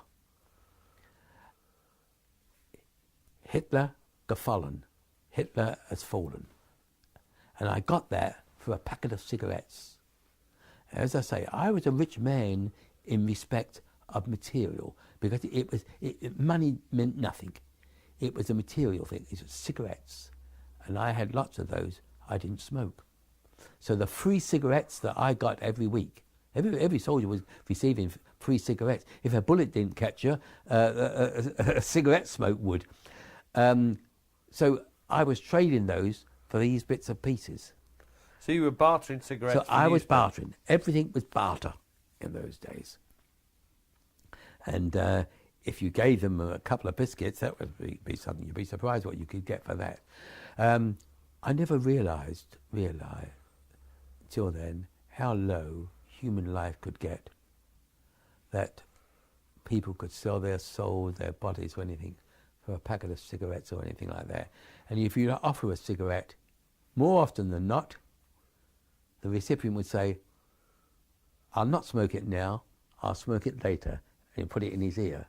But he would use that for a bartering too, see, for food. So we weren't in Lubeck very long. What sort of German stuff did you get other than that? I mean, what else could you get? Oh, I was getting pamphlets, booklets. Got plenty of books here on German books all about Hitler. Everybody's trying to get them out the way. And you were giving them cigarettes for it? And I was giving them cigarettes for it. Yeah. We weren't in Lubeck for very long before we turned sharply. And by the way, it was then that we were told to really keep our rifles at the ready, because we were told that the rations were unpredictable. And of course, another thing was these raiding parties of these people that had been released from camps. They'd pinch anything. We then steered away from the East Sector, and our main priority was to cut off the rations from Schleswig-Holstein. And we stopped them there. And Schleswig-Holstein was then under Allied hands. I never went into Hamburg. I never saw. We used to hear all about the damage in Hamburg, but I never visited Hamburg. I remember driving over the Kiel Canal. Very, very steep looking down. My word, it was most impressive. Into Schleswig-Holstein. Now we were coming into that. Now here, very flat land, no damage at all. But here, something else was just a little different. Not only were white flags being flown, but Danish flags. They had a very high Danish population up there in Schleswig-Holstein.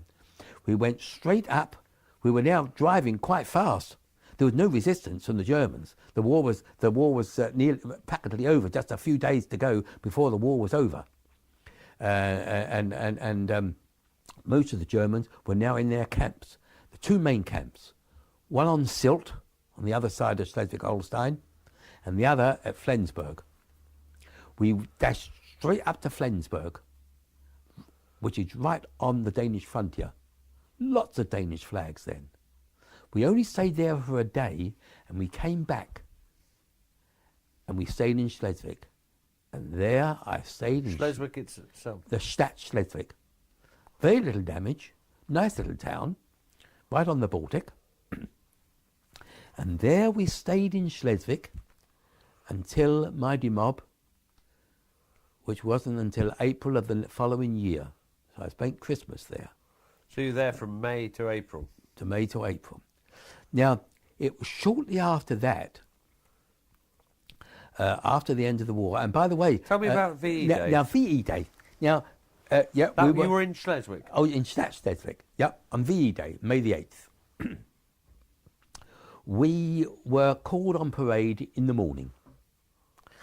As I say, just 50 or 60 men of us. We were in an old building, and the centre part, like the market square, we had all our vehicles. We were paraded there, and incidentally, we weren't allowed to talk to any Germans, really. I'll come back to that. I'll come back. Carry on with the VE Day. Right. On VE Day, we were told that we had the day off. So, not that you could go anywhere or celebrate or anything or go to any dances. We were told that the king would be speaking, and so we all huddled around into our office there with this radio on wireless set, as we called it then. We were listening to the king. And I remember writing to my mother saying that at that time, we are now listening to the king. His voice has improved from his stutter, and they've now saved God Save the King, and we're all standing, we're all cheering up. We're all going to have the day free, but otherwise we're all on guard duty. There's not a great deal that you could do. We had a dinner, but there was nothing special in the dinner, really. You didn't drink, so... I didn't drink, so there was nothing to drink there. But you couldn't go outside and talk to people. You were very much clogged up there. So that was our VE Day there, just listening to the wireless. How did you feel knowing the war was over, yourself? Well, I was a little apprehensive, really. I'd sort of grown up into in the army, so what was going to happen in Civvy Street? It was nice going home. I was gigging along. There was quite a great deal of comradeship in our small unit, a very tight-knit community, as it were. And I was just a little apprehensive as to what was round the corner. Now, what happened then in the rest of May? You know, this year you were out there. Yeah. What were you were in Schleswig. Where were you billeted? Well, now then, we were billeted in this in an old building that we'd taken over. But a couple of months later, we'd now been told our demob dates and demob numbers. I was number 27. The reason I was fairly low was not because of my age, that was my drawback, my age, but because of my long service. We also been told that we were going to get medals too, and I was eligible for a Territorial Army Long Service Good Conduct Medal. In peacetime, you had to serve 12 years. So we'll come back to that because that comes later. Yes. The billets. Oh, the billets. Yeah, we're quite comfortable. You know, we're getting down to an hour routine. We had bunks. Now, and we actually had now pasted on the board Part 1 orders, which told you what time was breakfast, what time was dinner, what time was tea, your guard duties, your various duties, and all that sort of thing. And we had, I remember also, we had a divisional sports day. I was a good runner in those days. I remember competing in that, and I think that the winners just got packets of cigarettes or a bar of chocolate or something like that. But it was round about a couple of months later that we were getting prepared now for Civvy Street. And I was sent on a course. Not a course, it's to Göttingen College in Göttingen, the university town. And I went there, and there we received lectures on political lectures on what was going on in the world and all that sort of thing in the future by professors, all Englishmen, all English teachers, and telling us about current affairs course. Current affairs, exactly. This is what it was. Current affairs. That's where I picked up all my current affairs leaflets. I've still got those too. And these current affairs wall maps, they're wonderful, these wall maps. Oh yeah, I commandeered those too. All for posterity, of course. And I brought all those back with me. Sent all those home in the parcels. Did you enjoy the course? I enjoyed the course, yeah, because there we had real beds and also jolly good meals too. Oh yes, it was really centralised and organised there. That was it was like a base camp. And then you went back to and then we went back there to our normal duties of guarding. What about this no non-fraternisation? Could you tell us about that? Yeah, that was very awkward. We didn't like that at all. To be walking with him, and also the children there saying hello. They're very, very friendly. All the little kiddies there, hello, and not allowed to speak to them. But after a while, that was relaxed, and we could speak to the children, but not to the adults, unless you had to give them orders. But it's a strange thing that when that stopped, we started to employ Germans to do the cleaning. We even had two ladies in the office, typing, 2 German girls.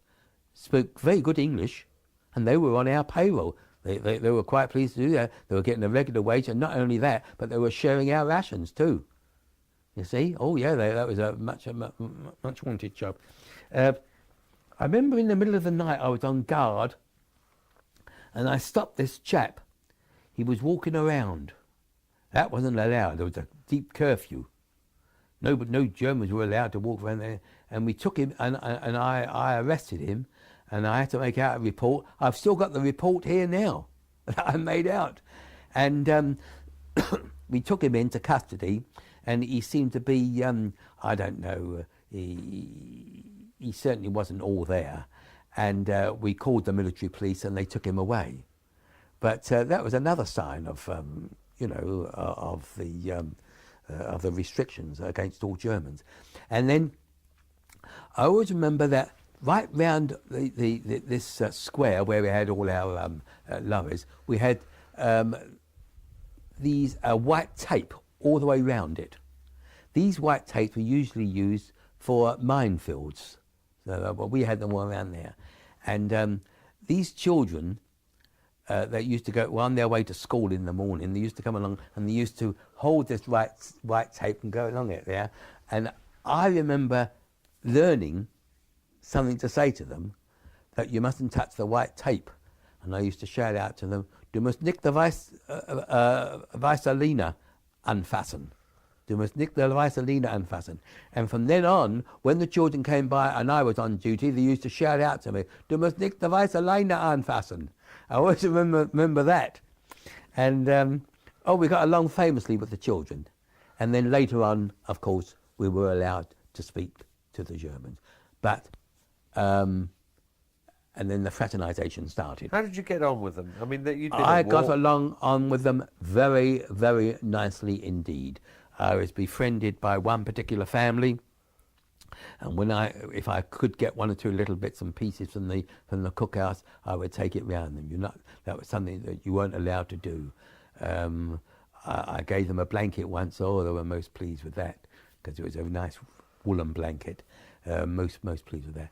But yes, I remember being in this house when it was announced that the atom bomb had fallen and that the war was over. And I always remember this lady saying to me, "God bedank, the Krieg is vorbei, the war is over." And it was then that I started to learn my German. How did you go about learning German? Really, by word of mouth, by talking to them. And just saying, "What is that word for that? What is that word for that?" See? And there were many words which were very much the same. You mean the same as English? Same as English. And because I do like to talk to people. And so I got along with them very, very well indeed. In fact, all this propaganda we'd heard all about everyone being a Nazi and all that sort of thing, well, it sort of, it didn't ring true when I started to mix with them. And maybe that was the basis of, and I was very reluctant to leave Germany. I had thoughts about joining the Control Commission, but... we'll come on to that. Yeah. What about, I should have asked earlier, were you aware of things like concentration camps at the time? No, didn't know much about it at all. You hadn't, when you passed Belgium, you hadn't seen it? Well, we had learnt from them about Belgium, but we were told that, and incidentally, before we got to Belgium, all of us in the unit were inoculated because of the cholera. Now, cholera doesn't recognise any boundaries, really. That affects everybody.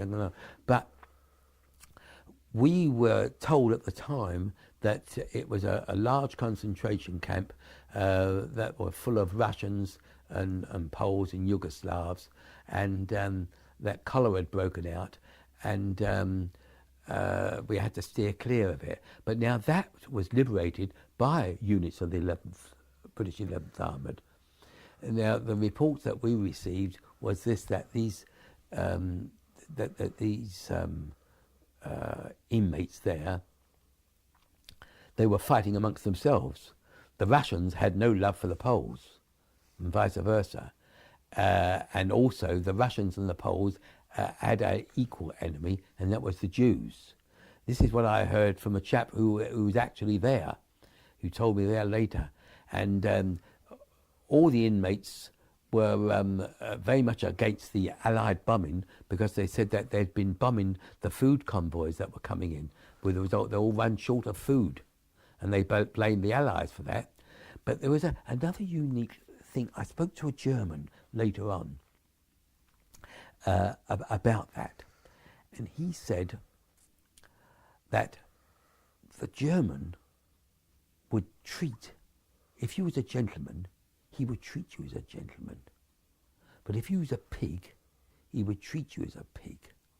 Whereas the Englishman would try to convert you into a gentleman.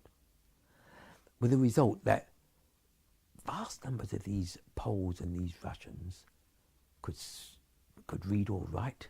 They were illiterate, and also they were their manners of living was extremely basic. The first thing that British soldiers would do when they entered the field, as we used to do, was to build latrines. That was the last thing in their mind. They would just urinate and what's the name anywhere. And that's how the Germans said, right, you want to live as pigs? We will treat you as pigs. Whereas I think if the British Army had been in occupation, the first thing we'd say was, you and you, dig your latrines. You and you, clean up. That was a different outlook. But going back to the normal German in the street, I found them very acceptable. That they were also grateful that they weren't in the Russian zone. They were receiving reports of what was the terrible goings on over there. And because of that, it was the basis of when later on I met this German girl that we fell in love. When was this? But this was in England after the war. Okay, we've got. See? So you got on very well with the Germans. What about your actual duties? What kind of duties were you carrying out? Was it the same as before? Same as before. Just supplying them with bits and pieces and all that sort of thing. I mean, after all, the tanks weren't being driven, but vehicles were being driven all over the place, and they were still running short of this, that, and the other. But there was the first demobs didn't take place until around about November, and they were the chaps who were getting on, who were certainly over 30. But most of us fellas were in our 20s. Now, anything you remember happening during that time? Not a great deal. No, just riding home and saying, not long now, Mum, before I'm demobbed. And as I say, I was feeling a little apprehensive about coming back to the office. Now, what happened? What about your demobilisation? What was the whole process then? Well, the whole process was this, that when that day come forward, we would... it was just like going on leave again, really. You'd say this time you would be saying your final farewells, and you'd all be packed up, and you weren't looking forward to that journey back. It's still on that down. Still going to take you 2 days. Still going back via Calais. Still going back there, and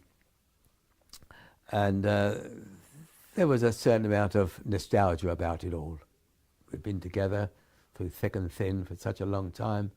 And here we are, getting ready now for Civvy Street. We came all the way back once again. Did you come as a unit or just as a party? Oh dear, no. People? Oh dear, no. There was only each man had his own number. Yeah, you said we. I just checking. Yeah, there was about 3 of us, I think, 27. 3 of us, and we all came back down to Calais, across to Dover. Then we came up by Lower now to Aldershot. When we got to Aldershot, we were then kitted out. I decided to have a single-breasted suit because none of the thing I had at home would have fitted me. The only thing that fitted me, in fact, was my tie. I had a trilby hat, an overcoat, pair of shoes, as I say, a suit, collar and tie, shirt, underwear, and that was it. All of them put it into a cardboard box, and I changed, came home in that, given our tickets, our ration books, and that was it. And this was June 46. And of course, the longer service you had, the longer leave you had. And I had about 2.5 months leave, paid leave. But you left in 46, June 46 when you came out. Yeah. Now, what were you to do?